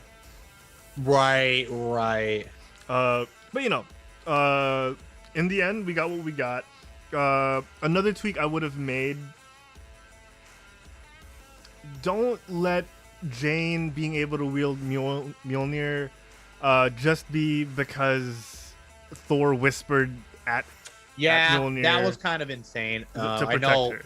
I know Mjolnir has magical properties, but that was a little stretch there. And it felt... Yeah. I know in the comics she rightfully gets it. I think she's worthy. She's worthy. Yeah. And I know a lot of I've seen the divided side on that too. Oh, really? The banter with Mjolnir and Stormbreaker. I thought that was hilarious. That was so funny but I get where people are saying like, you know, that wasn't really foreshadowed in any other movies and stuff like. But sure, I thought it was great. I thought that was funny. But yeah, I totally agree what you mean with the whispering. I think that should have been a little more something in there. Yeah, I think they could have done without that. Circling back real quick to your point on the Mjolnir Stormbreaker dynamic, I think that would have been fun as a post credits or after credit thing. But we could have used that main screen time for establishing either more gore, like we said with the cutting down of the gods, or showing why Jane is worthy. One point I heard on Fat Man Beyond, Kevin Smith and Mark Bernardin's podcast, really stuck out to me, Derek, and it all plays in together. Let me set this up real quick for you. Do it. One thing that they mentioned was the reason why Jane got into Valhalla, because when you get into Valhalla, it's usually typically like Thor mentions in the movie, from dying gloriously in battle. Right. But Jane passes away lying down, on the floor. Right. Not necessarily in battle. That's not the battle. Who did she meet in Valhalla again? I forget. It was her dad, right? Heimdall. Oh, Heimdall. Sorry. Okay. Thank you. Yeah. Thank you. But Derek, what Kevin Smith pointed out was she's battling cancer. Yes. Right. That's why she. Right. It makes sense. Exactly. That's not the battle you should be looking at. It was her immensely emotional and draining battle with cancer because she just reconnected with the love of her life. Right. But she chose to give it all up to save him, whether, all that stuff. She chose to fight it regardless of it maybe killing her. So I think that makes sense. Yeah, at least I gathered that. I'm like, well, she's battling cancer. Yeah, that makes sense. And okay, you put that little part aside. You put the Thor part aside. This is a battle with freaking cancer, man. This is no small thing. Yeah. That is a more intense battle. That's a bigger war than any of us who will never experience cancer, hopefully, thankfully, will ever have to go through. Right? Yeah. And that's a huge thing. And I like that interpretation. And I wish they could have played that up so that is what would have made her worthy. Yeah, right? I agree. Like her ability to fight through adversity, or her AQ, her adversity quotient, could have been the measure of why she's worthy, and it would have explained why she wasn't worthy before yet. Yeah, she hadn't gone through anything that would have made her worthy. Sure, she made strides in science, but this could have been one way for them to define how Mjolnir, selects who's worthy or not. Similar, maybe, and it could have led into, all those fan theories online where, see, that's why Captain America ended up being worthy, is because he fought Thanos when no one else was around. Yeah. He stood against the whole army, and that's what made him worthy. That kind of stuff, like. Or he stood up countless times when no one would. All that stuff. Like, that could have explained what makes someone worthy. I feel like there's a missed opportunity there, but again, I'm willing to give these humans who made this fantastic movie that we otherwise would not have gotten a pass, because one, I can't imagine making a movie through COVID, Derek. I can't. Yeah, it's definitely tough. I agree. Like, it must have been even like a lot of things that were popular right now were all made through COVID. Like, I know Umbrella Academy was through COVID. I think even Stranger Things was through COVID. It's just like, the fact that it looks that good and we got what we got, I think it's fantastic. And like I said, I'm on the side that, I understand why people are divided, but I still think at the end of the day, I think they can't deny that it was a great movie. I think it was so good. It was so good. It's so wholesome. It's just a great movie. Yeah. I think it's, very Taika, but that's not a bad thing. It's very humorous, but that's not a bad thing either. It's good to laugh. Why not? What's wrong with that? In a world where we're lucky enough to get all these Marvel movies with different genres, we got the comedy, group banter, New Zealand adventure rom-com in space, in Love and Thunder with a very emotional core at the end where Thor becomes an uncle / father figure. What? I would not have pitched this. This is clever in a way that this is how he finds his love. This is how he channels that healthily. That scene where Gore's daughter throws a fit and lasers him and his frying pan, like that could have easily been eye-rolly, but it's actually kind of well done. Yeah, no, like I said, I think those little nods, those little like cute things, I think that made the movie great for me. I thought it was fantastic. Yeah. I think that's his real daughter in real life, is it not? Yeah, it's a little Hemsworth. Even more adorable that like that's his real kid. Like, so I love that. Like I said, I will not deny, for those who maybe are listening and you're seeing these sides, because I know not everybody can get the opportunity to see the movie right away. Yeah. Or as soon as they would like to. You're gonna see those two sides, and I like I said, me and Harold both. We see what they mean, right? It makes sense. Sure, yeah, it's definitely funnier than any Thor movie. There's a lot more humor, but it's not a bad thing. It's not a bad thing at all. It makes it, I think, even better for me. I love it. So I'll bring it more up. comical for me. Why not? Right? Yes. Like, that's just comics. Like, what? Sure, we want the serious stuff, but there's times for that. Prime Time Wizard TV in the chat says, "Is this still Thor? Did I miss it?" Yes, this is still Thor. Yes, it's Thor. Human Panda actually on Discord was saying, I felt there weren't enough stakes to the movie, and I didn't feel for the gods as well. I totally get that, and this is where I think an extra 30 to 40 minutes would have helped, because they cut things like Lena Headey's scenes. They cut shoot, I'm blanking on his real name. Tyrion Lannister. What's his real name? Derek? Jeez. Yeah. I think Tyrion Lannister is the Peter Dinklage. Peter Dinklage. Thank you. As Eitrig or Eitri. They cut his scenes as well. I think. Right. They just kind of showed Zeus talking, really. So I get it. I get what you mean. I get what Human Panda comes by saying, like, yeah, we didn't really get all the other gods. Just kind of with Zeus. Neither did I. Like, I didn't feel for the gods as well, and especially that one jerk god that Gore kills. The first one he kills. Like, yeah. I'm actually okay. Here's the thing, Derek. Give us 30 to 40 minutes more. Apparently, that was a mandate from Marvel to cut it down. Oh, okay. Give us the YTD cut. Give us 30 to 40 minutes more. And I actually want to not like the gods. The non-Asgardian No, gods. I think that's a big point that was, like we were saying, where we didn't feel the threat level on Gore. Like, compared to Ragnarok, excuse me. Hela was you felt way more like, damn, okay, she really needs to be dealt. This is scary. But Gore was kind of like, I think they got it. Like, it's fine. Like, to be honest, Zeus wasn't really like, he was kind of a D about it, but it was kind of true. Like, you didn't really have to do anything. Like, what did they just kind of like, okay, yeah. So that's my point. That's what I would have, or that's what I'd want to pitch for like a YTD cut, is give us 30 to 40 minutes more and make us dislike all these gods as Gore cuts them down. Because if you want Gore to be a little sympathetic, if that's the point of Gore, that justifies, butcher all those gods, but we get that he's a threat for Thor, and that's what makes us want him to fail in his ultimate mission, right? Is we have an attachment to Thor and the Asgardians, and not every god is a jerk.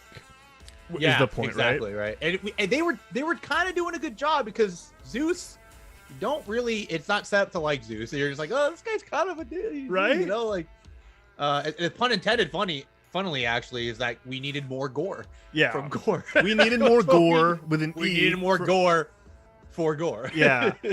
And if he's meant to feel like a monster, if Gore is meant to feel like an irredeemable monster, then have some of the gods he cuts down be nice. Have them be like the Asgardians. And like kind of shed light on, like, okay, maybe they're not all like this. Yeah. And then in those 30 to 40 minutes, like, sprinkle in more Sif, more Jane, and Mighty Thor. Have them be a little trio instead of a duo with Valkyrie. Right, I would have loved to have a trio of Jane, Sif, and Valkyrie. I would have loved that. That'd be great. Just sissing it down, not broing it down, sissing it down. You know, these are the new Valkyrie crew that she's always wanted. And then it'll mean that much more, not just to lose Jane for Thor, but also for the others. Right? Like, it'll mean so much more that they lose her, and it's not just Thor being like, oh, this is the love of my life. It's, wow, this character impacted these other people when they finally thought they found their home. Right, and I like that, the shed light part too, like about shedding more light on that. And I think it's easy to miss at the end that like Gore sees that Thor. That was funny how that ran there, but Gore sees that Thor is actually, like a good god. He's not like bad, but I think that's very easy to miss because you don't really see him seeing parts of that throughout his journey, right? We just know. So I feel like that's very easy to miss because we all know Thor. I mean, for me, I think it's very easy to forget about the god title. I don't know. Just compared to what we've seen, it's just you're kind of thinking of Thor as his. I mean, not that he's not a god, but it's like, oh, okay, that's right. He's a god that Gore wants to kill too, obviously. Yeah. So I think it's easy to miss, but also that's because they didn't set up enough of that. Yeah. Like, oh, okay, there is two sides. They're not all bad type of thing. Definitely, and like I love the word you use, the setup. Set that up. Have someone offhandedly mention that Thor used to be a jerk on these other worlds until he met Jane. Well, there's like 30 to 40 minutes could have, come on, Disney. But I get it, sometimes you got to make cuts as producers, even though we don't like when they do that. But yeah. I just really feel like an extended cut would do this a whole world better. We definitely just like seeing little things, little tweaks could just take it a whole nother level. Just those little montages of Gore killing the gods, like we said, more god butchering. Would have loved to see that. Yes. A little bit more. But again, I still love the humor. I laughed a lot. I won't deny that at all, and I still enjoyed myself. Very much. Regardless, Bimo mentioned that we were supposed to get more Jeff Goldblum scenes, which was I would have enjoyed seeing. Nice. Oh yes. Thor. I think you should have here. A little black and white going on. In my world, not in my world. That'd be funny. It's your birthday. have the melting staff would have been pretty great. Ooh, yeah. Oh man. But yeah, overall, really enjoyed this movie. Again, no Ragnarok, but still. Right. Nothing compared to Ragnarok for sure, but definitely, like I said, enjoyable, guys. I feel like if you like Thor and Marvel, you're gonna laugh. You should enjoy it regardless. You're gonna notice some things like that are different, right? You're gonna notice, okay, they're taking a more lighthearted approach to this. They're taking a little more happy. But at the end of the day, too, you gotta remember, literally the entire movie, Jane is fighting cancer. So like that's pretty dark in itself. I love Thor riding off on Stormbreaker like the Nimbus 3000.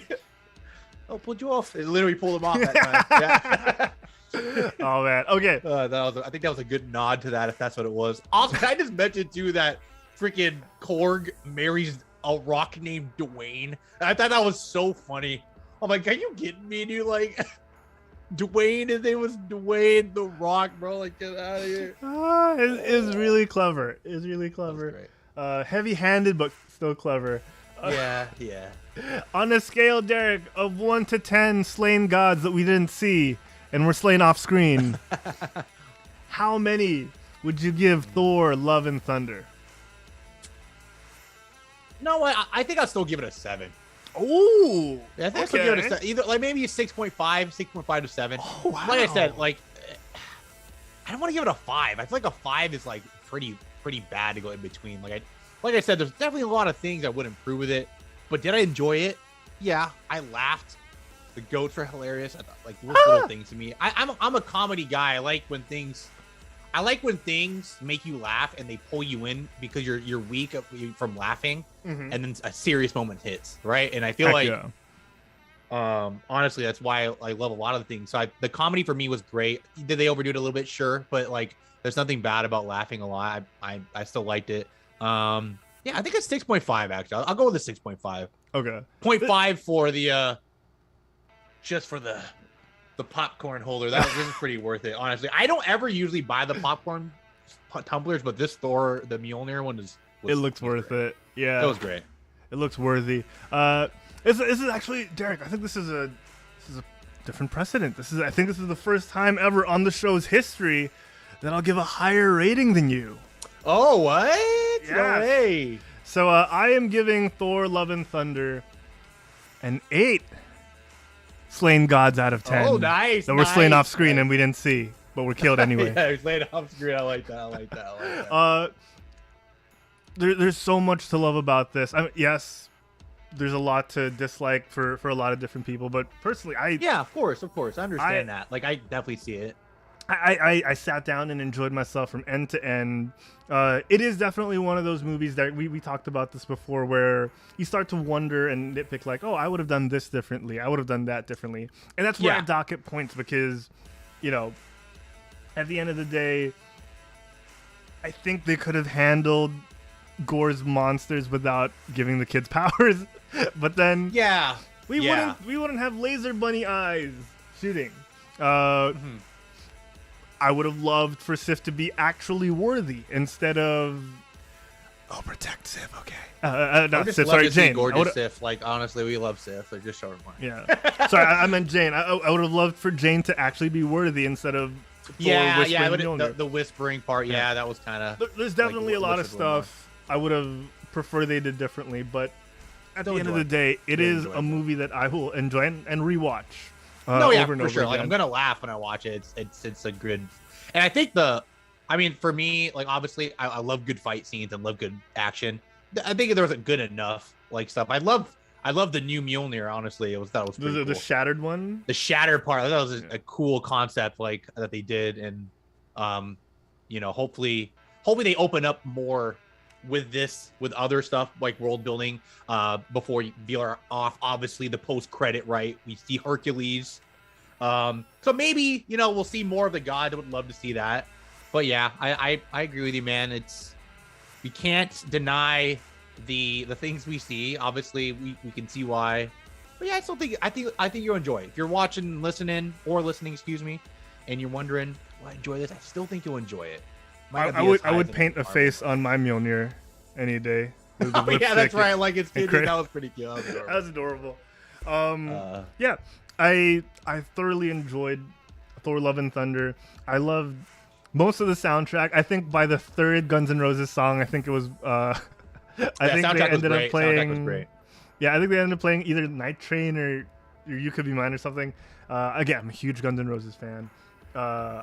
Grew up on all their albums that I had to look for individually before Spotify was a thing, and yeah, I love the use of Paradise City. There's so much again to enjoy. The music was heavy-handed with their needle drops, but I think at the end of the day, there's nothing I wouldn't. There's nothing too flagrant about this that I'd be like, no, I don't think I'll watch Love and Thunder today. Put it on screen, I'm in. Yeah, right. No, dude, I think that's a great example. I think of the movie right there. Yeah. Like, put it on and enjoy it. Yeah, like, just put it on there. Why not? We'll watch it. If anything, this makes me, Derek. I can't wait to see how he interacts with the other characters of the Marvel Cinematic Universe now that he's. Yeah, that's why I feel like this movie kind of really is setting up towards, right? It's just kind of like opening that up maybe for. I'm actually, to be honest with you, I'm very surprised that Chris Hemsworth is still on. I honestly thought he would maybe, like, they would start setting up him passing the mantle down. They could be, I don't know. He came on record after the premiere saying he will play Thor until the fans tell him not to. Wow, I did not know that. That is fantastic. I love that. That's great. Dude, that's old crazy. Man Thor with the Odin patch. Oh my God! Don't tempt me with Daddy Chris. No, that'd be great though, dude. That'd be legit. Grows old and becomes Odin. That'd be pretty cool. I mean, he's almost been as, I want to say, he's probably been as long as Chris Evans has, right? Like 10+ years. Yeah. Thor 1, the three I want to say was at least 10 years. RDJ, Hemsworth and Evans, same year, right? No, not same year. Same, like within the span of like 5 years, I think. Yeah, Thor might have been. I know Thor was probably the the newest of the three compared to the three, Yeah. for sure.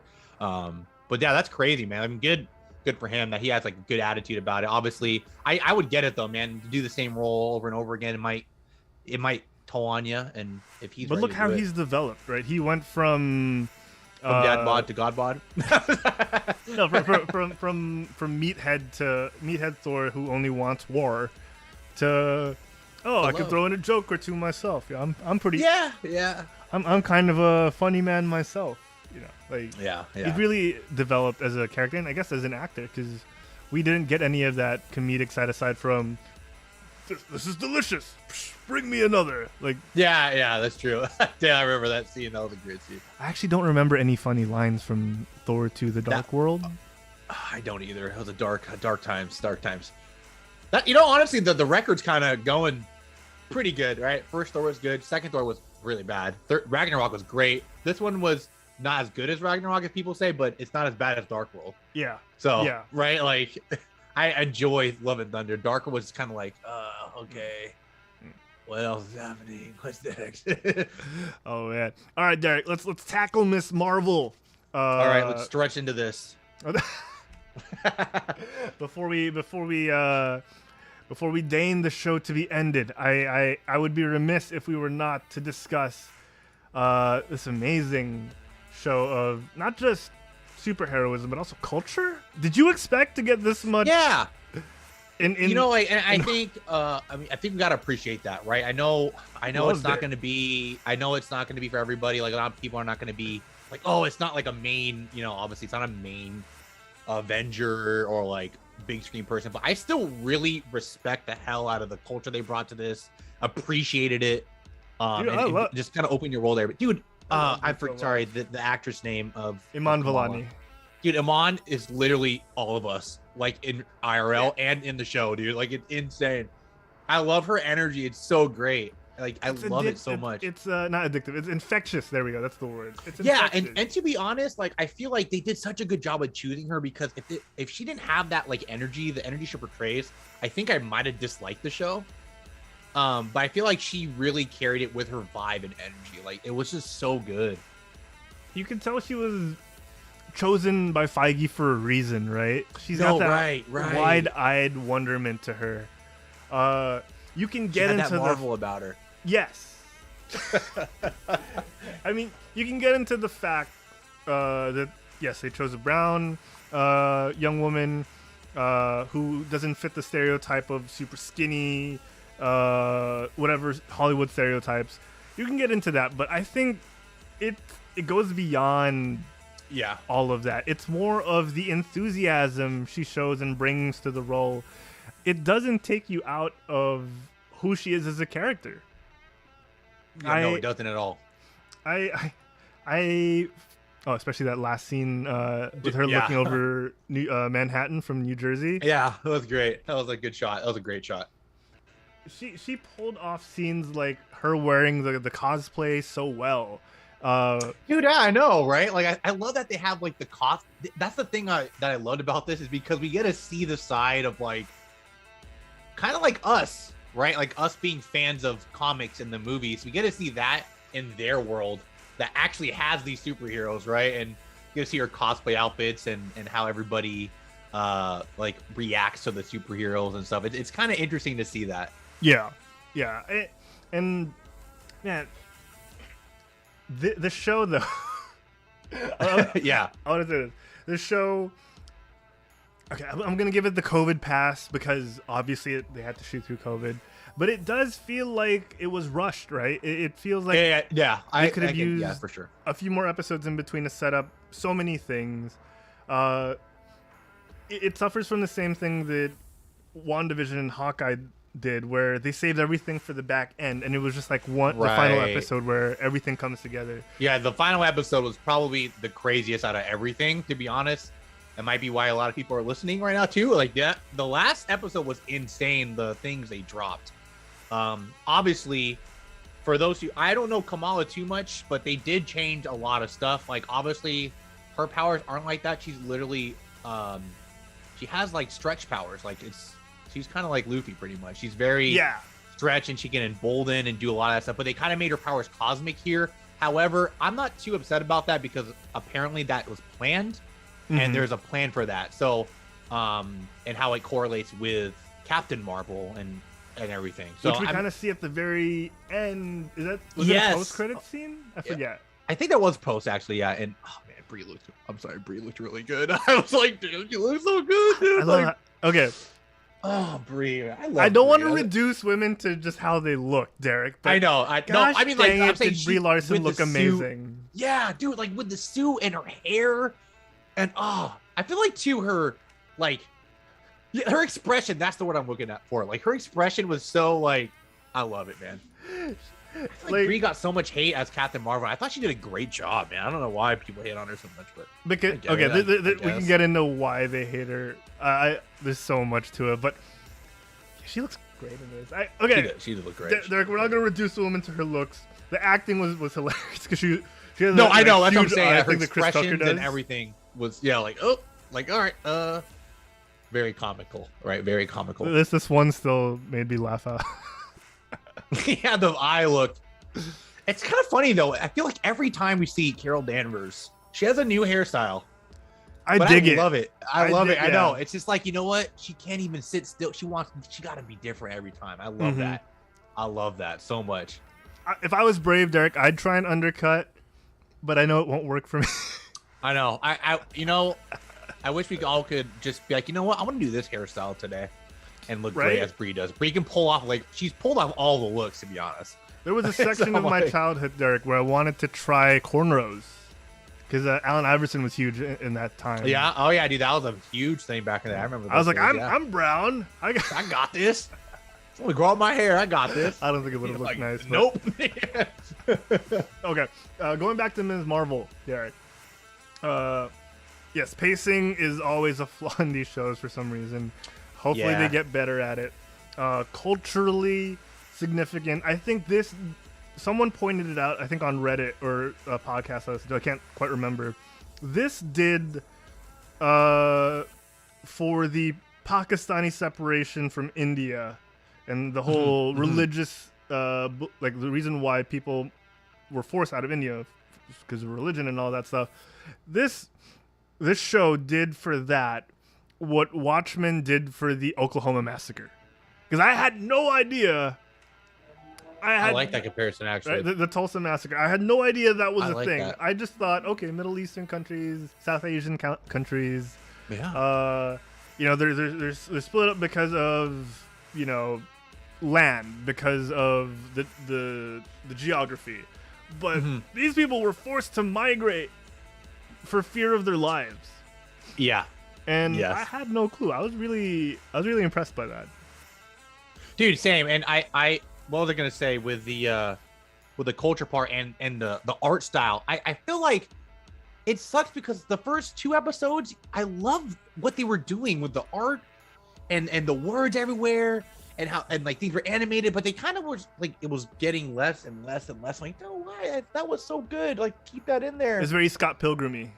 Yeah, I love that part. Like the first 2 episodes had so much of that Scott Pilgrimness, and then they kind of just slowly were less. They went to a more serious tone without a natural transition.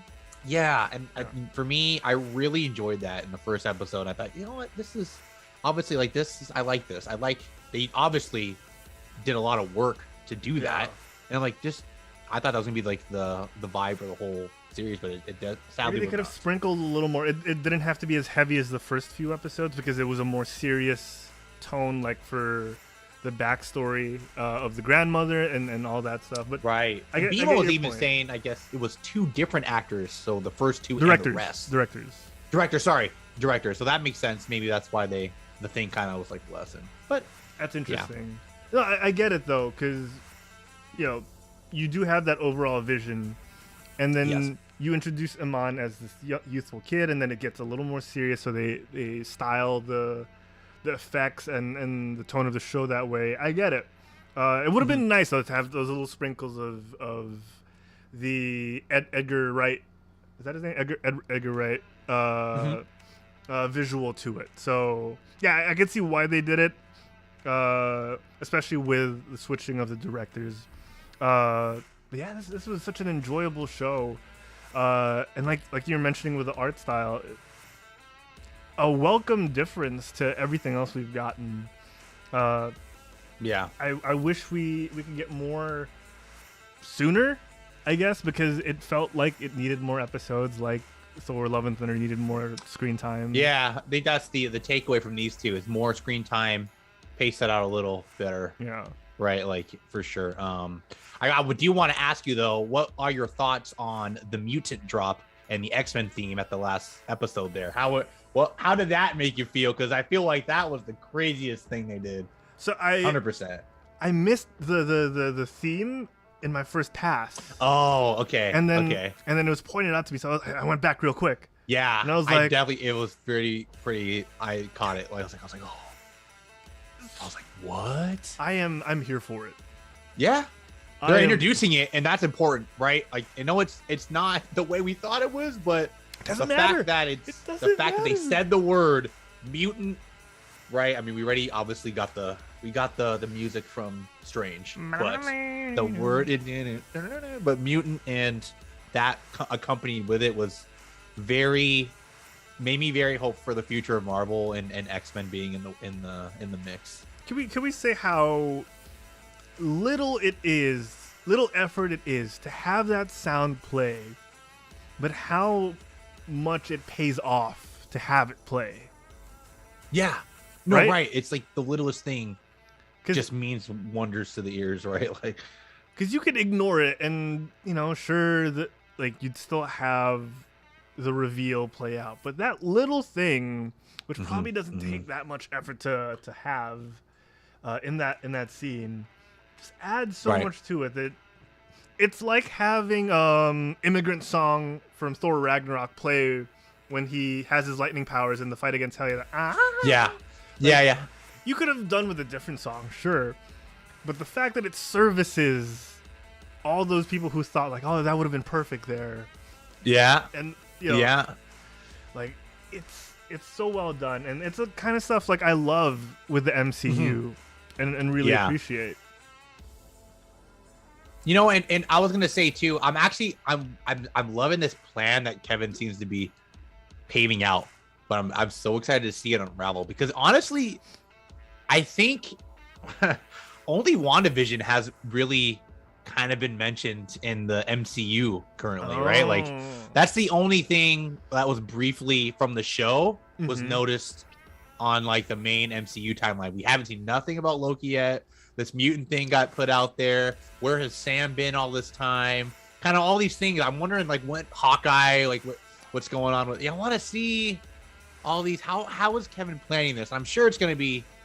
They've always done a great job, at least in Phase 1. I think they did, despite all the bad Dark Worlds and your Iron Man 3s. So they did a really good job with planning everything. So it gets me very excited to see what that mutant is going to lead to. Dude, for the amount of people we've already lost in the MCU, whether it's through death or time travel or whatever, rest in peace T'Challa as well. Yes. I think this is the largest. They've assembled an even larger cast than we had in Infinity War. Someone could correct me if I'm wrong. Yeah. In Endgame, no, so sure.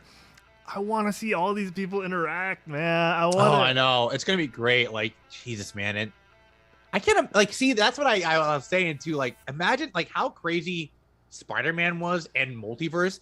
Like obviously they're gonna be like we have to top that in the end of this phase, right? So that's gonna be probably insanity. Heck yeah. I can't wait. Okay, real quick. I don't want to get into all the negative turmoil on the internet, but there was one that stuck out to me.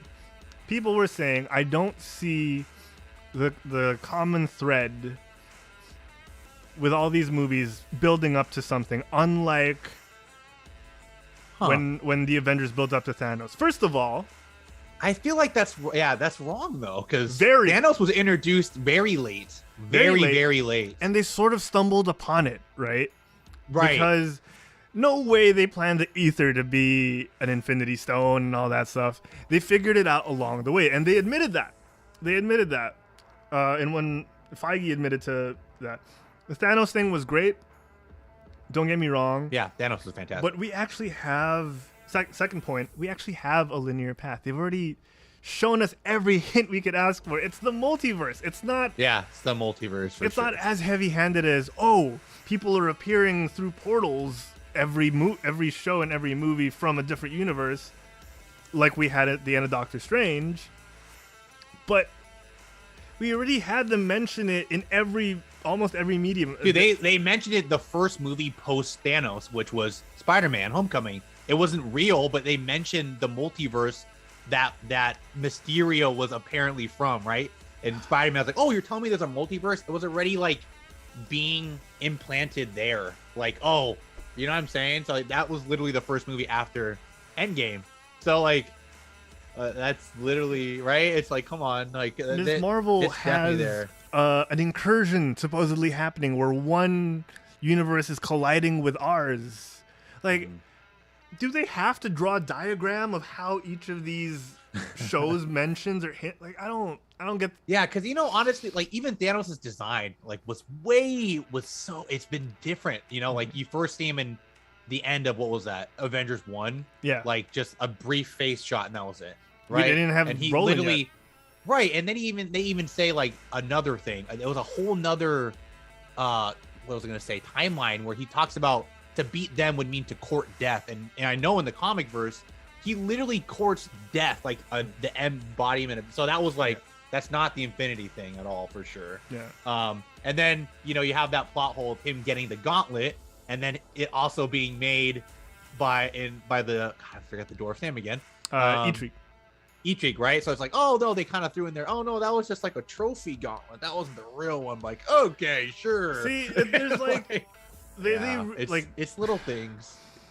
I trust what they're doing. Yeah. Like they're doing fine. Here's the thing. It's just how spoiled we are right now. Where it really is, right? Because we had these amazing movies like Infinity War and Endgame where it all ties things together. Now people expect so much, and they're working their asses off to give it to us. No, 100%. But like, it's the same people who are like, they didn't give us Mephisto. They weren't gonna give us Mephisto. You made that up. I think it's gonna be. I've always said this. It's gonna be really tough to push religion in a movie, guys. Mephisto is literally the devil. It's gonna be tough, like, to push that. I don't know. I'm sure they'll work away, but like, I feel like those early calls, I'm like, no, there's too early. There's no way. There's too many other things. Dude, how badass I would totally it be? agree, right? Like, spoiled part, like, yeah, like, obviously we all know.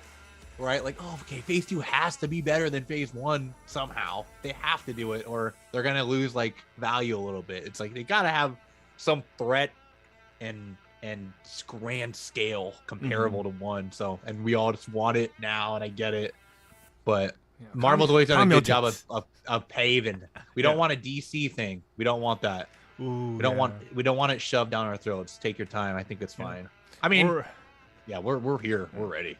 Or, like World of Warcraft, where they had a plethora of things they could tackle, but they decided not to. Yeah, right. Yeah. So, dude, okay. I'm sorry I didn't mean to go off on a tangent because it hurt me because everything it looks so connected and so well done, and I'm here for it. Ms. Marvel, Derek, on a scale of 1 to 10 bags of curry with a wooden spoon in them. I like that. It's not spicy. How many would you give season 1 of Ms. Marvel? How many spicy stars, right? Like they usually say. How many stars of spicy you want it? 1 to 5. As a whole, damn, I might have to give it a 6. A 6 only? I think so. Wow, interesting. Okay. I was gonna give it a 7, but that's higher than I gave it than Thor. I did like Thor more than the show, for sure. Would you like to recant your Thor, though? You know what? I think I'm going to do what you did on the last show we did this with. I think I'm going to give the last, like, couple episodes, like, a select few episodes, like 9s. But I think overall, it's like a 7. I think I'll give it a 7. I'll give it a 7. I'm with you. 7's good. I'm with you. First 2 episodes, last episode. Yes. Definitely breaking great ground in TV shows and superhero shows in general. Middle was definitely middling. Like, again, we know that they weren't able to talk, show us as much as they wanted to. They apparently had essays worth of what the clandestines were supposed to be and do, but had to be cut because of the episode restrictions and COVID and all that. But because we didn't get it, we can't give them a grade for trying, right? Yeah. So, I'm with you. On a scale of 1 to 10 curry bags with wooden spoons in them, I would also give this a 7. Spicy. But the finale, brother, and all the possibilities and the costumes and Iman Vellani herself, it's in that 9 to 10 range, right? It's up there. It's so good. Iman is awesome. They chose a great actress for the role. Heck yeah. Fantastic. Fantastic energy. And the fact that she's able to deal with all the press at such a young age, dude, I would melt down. Props to her. I think I would have. She's just a fan. She's just a fan like us guys. I love it. And it's hard to be so open, right, about your emotions and so mature about it. I think I would have Ezra Millered it by this point. I think I would have just lost my mind. Yeah, right, exactly.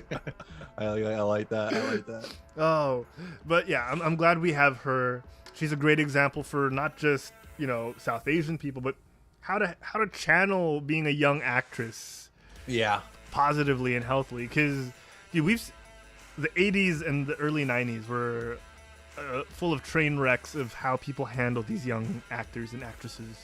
And she mentioned in that AMA that Marvel has given her a great supporting support system and how to handle everything. And I actually have to give props to Feige and Marvel Studios for how they're doing this and not just developing a degen.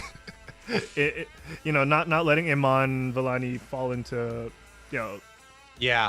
into. I think it's good too that she has like the both of the age ranges, right? She has like kids or like teenagers around her age too, and she also has the adults. I mean, it's a good rounded and people who've been in Marvel forever, right? Like, and I like that. Yeah, I feel like it's a good family that they have. Oh yeah, and right.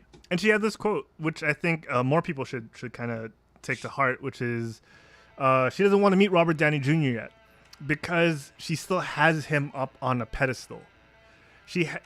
And she's done a good job of humanizing a lot of other people and not seeing them as untouchable people.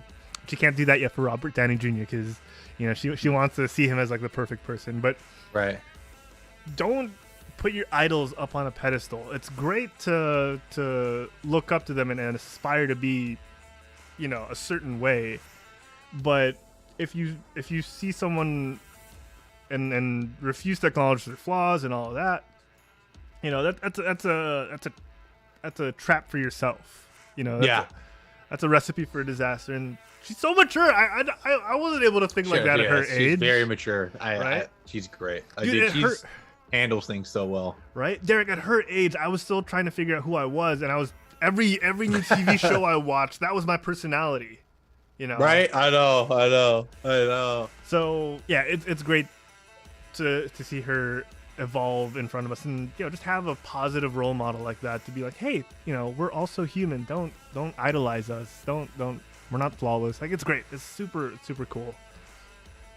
Like people are I agree. People are holding Taika Waititi up to such a high standard now that they want him out of Thor because he didn't do what he did with Ragnarok a second time. Like, this dude is also just another person working within the restrictions that he's been given. Yeah, I mean it's tough because if I was Taika, I wouldn't want to make another Ragnarok because there's already Ragnarok. Why would I make another one, right? It's like, you got to kind of be different, but at the same time, you're not going to check off all the boxes. Mm-hmm. It's fine. I think you did. It was great. I'm going to say something controversial on the internet, Derek. Give him. Taika, I feel like Taika should be burned out right now. Like, dude, he's been doing so much stuff. Star Wars. He's been doing this. He has his own show. Like, dude, Our Flag Means Death, right? Like, it's so good. Yeah, right. And like, dude, it's just like he's doing so much stuff. Derek, I'm going to say something controversial. Do it. Give Taika the Thor trilogy. Give him a Thor trilogy. Give him a third movie. Give it to him. Cause man, come on, this guy made. I think it's good. Yeah, I think it's fine. Oh, real quick, I want to go back to the comments from earlier. Yeah. DJ said, He would give Ragnarok an 8. I missed this one. Still nothing said. For them, Love and Thunder was one of the worst Marvel movies. BMO disagree, but like if that's how you feel, it's totally fine. Yeah, no, like I said, like we can see why people would maybe think that way. Yeah. Obviously, right? Like it makes sense, dude. No I appreciate when people are able to voice out their opinions and not shove it down your throat. Like, hey, no, you also have to hate it. Like, yeah, you don't like it, that's great. No, like, I love it. I get to watch it as much as I want. You don't like it, and you don't have to watch it ever again. Like, I love being able to have these conversations. You have the options, yeah. Yeah. I think he did say a 4 earlier. I don't know if that was his rating or if that was for something else. Might have been. But that's totally fine. Like, yeah. Your 4 is as valid as anyone else's 10. 4 for Thor. Yeah. 4 for Thor. Yeah. BMO said if Thor's new adoptive daughter / niece can paint a face on Mjolnir, does that mean she could pick it up? Maybe that's why she got Stormbreaker and Thor had to hold Mjolnir because she wasn't worthy. That's true. He did give it. Yeah, that's right. She was holding. Because I was like, why isn't she holding the smaller one? And that makes so much sense. Huh. Oh, Kevin's in the chat. He said, hard to accept, but we're in the decline. The golden age of Marvel is over. After a few movies through COVID, come on, I'll wait till the end of the phase to give a final on that because I feel like they planned stuff really well. Iron Man 3 wasn't the greatest movie, and then we got Endgame and Infinity War. Come on, people. We're going to have ebbs and flows. I agree. See, I remember when Iron Man 3 came out, everyone thought Marvel was done. Like, everyone was like, yep, nope, Marvel's, they can't think of stuff anymore. Then Infinity War came out, and it was like, what? Yeah. No, that's another thing. I think thinking of these as finite, this is it forever, it's going down, is a trap for yourself. I think just open up to the fact that you'll be able. We'll have good ones. We'll have decent ones. We'll have bad ones. It's gonna happen. They can't all be good. Yeah. It's impossible. Right? Like, there's no way. I think it's gonna be an ebb and flow.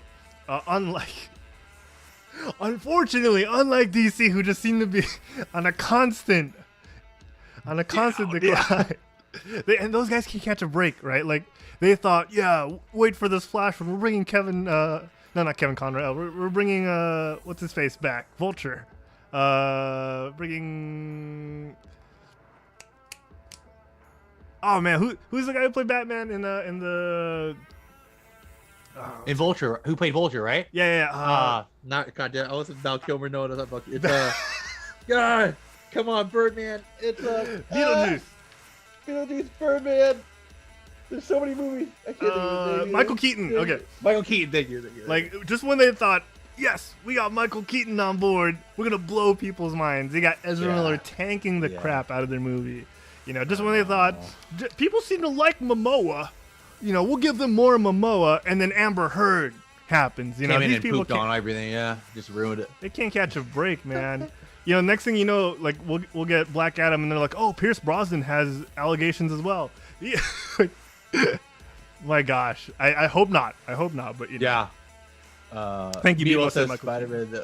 Spider-Man. Yeah, I'm excited. I love Spider-Man. Is probably my favorite thing I want to see get more. Like I love Spider-Man as a hero. Obviously, I'm a little biased. I love Venom, but it's so good. Oh, Kevin says Spider-Man was held together by the trio and nostalgia. Nothing wrong with that. Some people say that. No, but I still am very. I'm very on the side that I think the story was great. Like I said, when we talked about Spider-Man, like you always get the backstory. You get the saga of Spider-Man through the first 20, 30 minutes in every Spider-Man movie. In the MCU, you get 3 movies for that. And I think they did that so well. Yeah. Like literally, because that's why at the end of it, he was literally his own Spider-Man, right? Yeah. It was him. Like that was he had his origin story for the first 3 movies. Like the first 3 movies is what made Peter Parker. We got to see all of that versus like, oh crap, okay, we know Uncle Ben dies, all this stuff happens, but we still get to see his like actual backstory through 3 movies. I thought we agreed on this when we talked about No Way Home. It feels like the most comic accurate Peter Parker because he had that Parker luck of he lost everyone at the very end of it. He had to make the Peter Parker decision of I can't have my cake and eat it too. Yeah. Like that. Yeah. That was the hardest. Like, no one else has had to go through. We went through this already. We talked about this. I mean, I think they like Marvel knows that's what sells because obviously in an end game, right? Like it would not have been as grand if everybody did not show up there from all the other stuff. So it would not have been as grand as if everyone survived. Right. Dude, that's why I'm excited to see what's. Oh man, I feel like the end game part of this is gonna be insane. I just feel it, man. I feel like they're gonna pull some crazy stuff. I feel like we'll just get like a random Miles Morales show up. I want to believe that Hugh Jackman's coming. He's coming. More like Hugh Jackman. More like Hugh Jackman, indeed. All right, man. Oh, always so fun to geek out about stuff with you. I love Love and Thunder. As cheesy as that end line, yeah. As cheesy as that end line ones where they were like, but they're simply known to others as Love and Thunder. I was like, okay, that worked for me. You jerk. That worked for me. I sadly too. Something we didn't mention, but sorry, I wish we saw more Guardians, but I get it. Yeah, because that was supposed to be the vessel of how Thor moves on from them, right? Yeah. They don't want to leave stay with them forever. It's cool. And I get that point of view. It's really more Guardians. As sketchy as Chris Pratt has become recently, also. I've heard. Yes. But okay. I love me some Ms. Marvel. I think I just want more. And not in the same way that I want more Loki, because I want more Loki because tell us what happens. I want more Ms. Marvel in a sense of I just want more of the character. Like I want this to be like a sort of like a regular series of 20 episodes a season, kind of like it feels like it has that energy. But yeah, super great. I can't wait for more. Derek, we're getting the show here. Thank you, everyone. Thank you, guys. Yes. Hey. Real quick, Kevin in the chat. My thing is Phase 1 to 3 combined is shorter than Phase 4, and Phase 4 still feels direction. Oh, we tackled this earlier on. We did. We talked about how the multiverse was kind of brought up pretty early. They don't. And also COVID. The COVID did suck up a lot of stuff, but pretty good job though for what they did. Dude, I can't wait for Wakanda Forever. Sensei. Dude, I know. Is that the next one? That's the next November. One, yeah, that's the next Marvel coming out. Dude, November. Man. I am excited and also anxious to see what they're gonna do with everything that's went on. We'll see. I'm definitely can't wait. That's right. Derek, next episode, talking the boys. We're talking Umbrella Academy. We're talking Stranger Things 4 Part 2. We're talking about Stranger Things under the big umbrella that is geekness. Ooh, you see what I did there? Yes. I'm pretty sure we'll have more to talk about real soon as well. I know Mandalorian will likely have a trailer come out during Comic-Con, which is in the next 3-4 days. Yeah. San Diego Comic-Con, or as it's now known, Comic-Con International is going to be happening between the 18th to 21st. Or is it the 21st or the 24th? One of those. I think by the time after next week, we might start getting some leaks, just trailers and stuff. Yeah. Oh, for sure. Throughout. Exciting. Well, probably while we're doing the next episode, we'll get stuff. So, yeah. Hope we get like a virtual thing again, like they did last year. That was pretty nice but we'll see. Yeah, we'll see. I'm excited though, because man, it's been a while since we had a proper Comic-Con International. So hopefully they bring the noise and the funk. Derek, let's end the show here. Where can the fuck? Oh, thank you for tuning in, everyone. If you want to. Yes, thank you everybody who chatted and gave opinions for Thor. We appreciate each and every one of you. We hope you enjoyed us more than you enjoyed anything else in the world. Yeah, we appreciate y'all. Derek, people can catch us on Twitter and on Facebook at Quit Stalling Us. They can look at our stories where we make things like Mjolnir, Mew Mew. On Instagram at Quit Stalling. YouTube videos are coming up soon. You got some otaku stuff flaring up on the YouTubes at Quit Stalling, or here at twitch.tv/Quit Stalling when we go live. So check that out, please. Check it out. Yes, please. Sensei, where can everyone at home find you when you're not on the Quit Stalling Geekcast? You guys can find me eating out of this Thor popcorn container maybe some. I should just fill this with like a drink and just pour it. Why don't you? Anyways, you guys, right? I should. You guys can find me though at Sense of Humor. I haven't streamed too much lately as I've been still transitioning with the move, but I should be back to regular programming soon. So at Sense of Humor on Twitch. It is also the same on Instagram and YouTube. If you'd like to see me on Twitter, that's Sense of Humor with _. That's right. And you can find me. Of course. Yeah, we gotta know where the sexy Harold is, of course. Ooh. You can find me. I just got really conscious because I was like, is Harold sexy? I had like a whole montage. I mean, you're holding Mimir, so you're worthy of being sexy. Oh, thank you. You can find me at Harold Plays on Twitter and on Instagram, and of course on @QuitSawing. We're trying to put out more content recently. I'm trying to figure out how to record certain things that hopefully will be fun for you guys as much as it is for us to also edit and record. So keep your eyes peeled there. Derek, take us away, my brother. All right, guys. Again, we appreciate everybody sharing your opinions. Let us know if there's something you guys would like to see us talk about. If you're listening, please shoot us a DM. Let us know. We would really appreciate it. But once again, we will be back. Same back time. Same bat channel. Until next week, get off your butts and eat my hammer! Viva Las Vegas!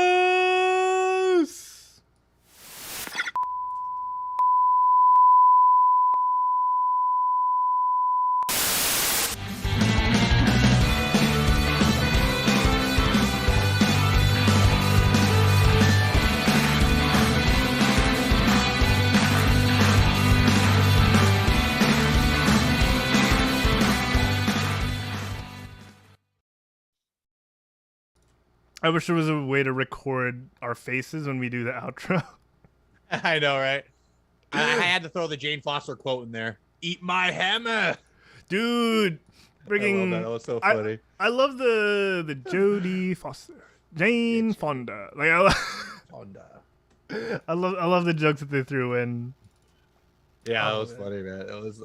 I love like that. I love like one of my favorite parts. Like, I don't know what my catchphrase would be.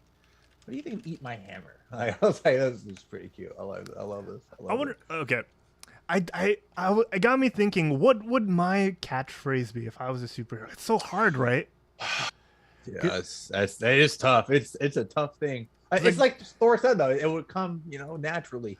That's over true. time. Like I have one in MMOs. Whenever I start a dungeon, whether I'm DPS or a tank. Leroy Jenkins? No. Oh, I thought that was the second we either when we start the timer, if it's a time dungeon, or when we leap into the first trash pack, I go, huh! I love it. And it's just been, it's like a natural reaction for me to just go, huh! I love that. I love it. And usually when I'm on my Demon Hunter, you see me flying into the air and then dropping down. So it kind of like syncs with that. Oh, that's true. So that's true. It's kind of become my thing. I don't know if it's technically a signature. It's not a catchphrase, but it's something. It's a sound I make. Speaking of MMO, have you still been venturing into Eorzea lately? Dude, I've been having so much fun. We're at the end of A Realm Reborn, I think. We just we were finding the Garleans in their base, and anything. So what's happened like so far? Like, the last thing you remember? I finally met La Habrea, and the identity has been revealed, and I'm just like, mother. Okay. And then Minfilia was like, oh no, don't worry, he's not. You mean Bayfilia? Yeah. Right. Right. It's like, girl. Oh, I gotta ask. I think I did ask you this, but you chose your major city yet? Yes. You did, right? You should have. Which one did you choose? I chose Ul'dah. Oh! Wait for it. Because it was so convenient to get to my Grand Company. I hang a right, and there it is. But if I love it. If I didn't have my ranks, if I could start over again, you know me, I'm a salty sea pirate kind of guy. That's my Limsa. Yeah. Right. I would have done Limsa if I think in our group, Kevin is the only one that's Ul'dah as well. I believe. That's my boy. That's my boy right there. Kevin. Yeah. Kevin, it's so convenient, right, Kevin? You take your. I forget why he likes Ul'dah, but You know, I was like, at least maybe it's like the Anakin vibes. You just He loves he sand. loves the sand. He, He loves sand. it's coarse and rough and gets everywhere, and he loves it. Oh man. And the main reason I chose it at first was because that's where you're thrown, right? You're thrown in there because I picked the gladiator, so that's where you're thrown. Yeah, the starting city. Yeah, Yeah. you're just familiar with it too. I get it. And then when I became a rogue, then ninja, and spent more time in Limsa, I was like, I just like being a pirate so much. Yarr. I know. That's why I love to the water. It's really fun, man. Like the game itself, like unlike World of Warcraft, where I feel like I'm playing different versions of myself as different characters. You know, like it has that aspect of I'm an actor playing different roles. You know, if I was a shaman, Draenei, or if I was a blood elf, I would be Snooty. But playing Final Fantasy, I feel like myself. Yeah. Does that make sense? Does that make it does. It does. Right? I totally get it, man. And I just had that Beauty. discussion with my boss recently, who I raid with. And he was saying that he hasn't, and I want to get your thoughts on this, because he was saying he's felt more connection to his Final Fantasy character in the 2-3 years he's played compared to the 15 years he's played multiple characters in World of Warcraft, because like it's a different vibe for him. It is, yeah, that makes sense. Yeah, 100%. Okay. So you feel that way as well, like when you play this MMO? Yeah, I didn't think, like, because it's saying, I had that same issue with WoW. Like, if I had to play a different class, I'm like, okay, I have to like choose another character. I have to choose another. You have to choose But your race. It's actually nice to have that one character for all the jobs. It doesn't feel off or anything like that. And it's really nice. You just change at whim. Right? And I don't know if it's just like the dork in me, but being able to choose your last name without like a third party add-on. It's nice. Right? Like it's great. I'm excited for you to get into Heaven's Ward, because that was the expansion that pulled a lot of people, and it's like one of the best. Before like Shadowbringers and Jesus, the one that just came out, I can't think. Endwalker came out. This is definitely the best, and it's just the story too. It's like way more voice acting. The first one is kind of it's hard to get through. It's like, oh, it's a lot of reading and stuff, but the story. It really is a lot of reading. I'm waiting. There is a point, you're getting close, where the story just takes off. You're just gonna be like, what the? Yeah, it's gonna be crazy. I can't wait for you to be like, dude, what has happened? That's all I'm hearing is like, oh, dude, Endwalker's gonna. Oh, not Endwalker. Frigging. End of Realm. No, what's it called? Shadow. Heaven Ward. No, what's the storm? No, what's the expansion with the good story? Frigging.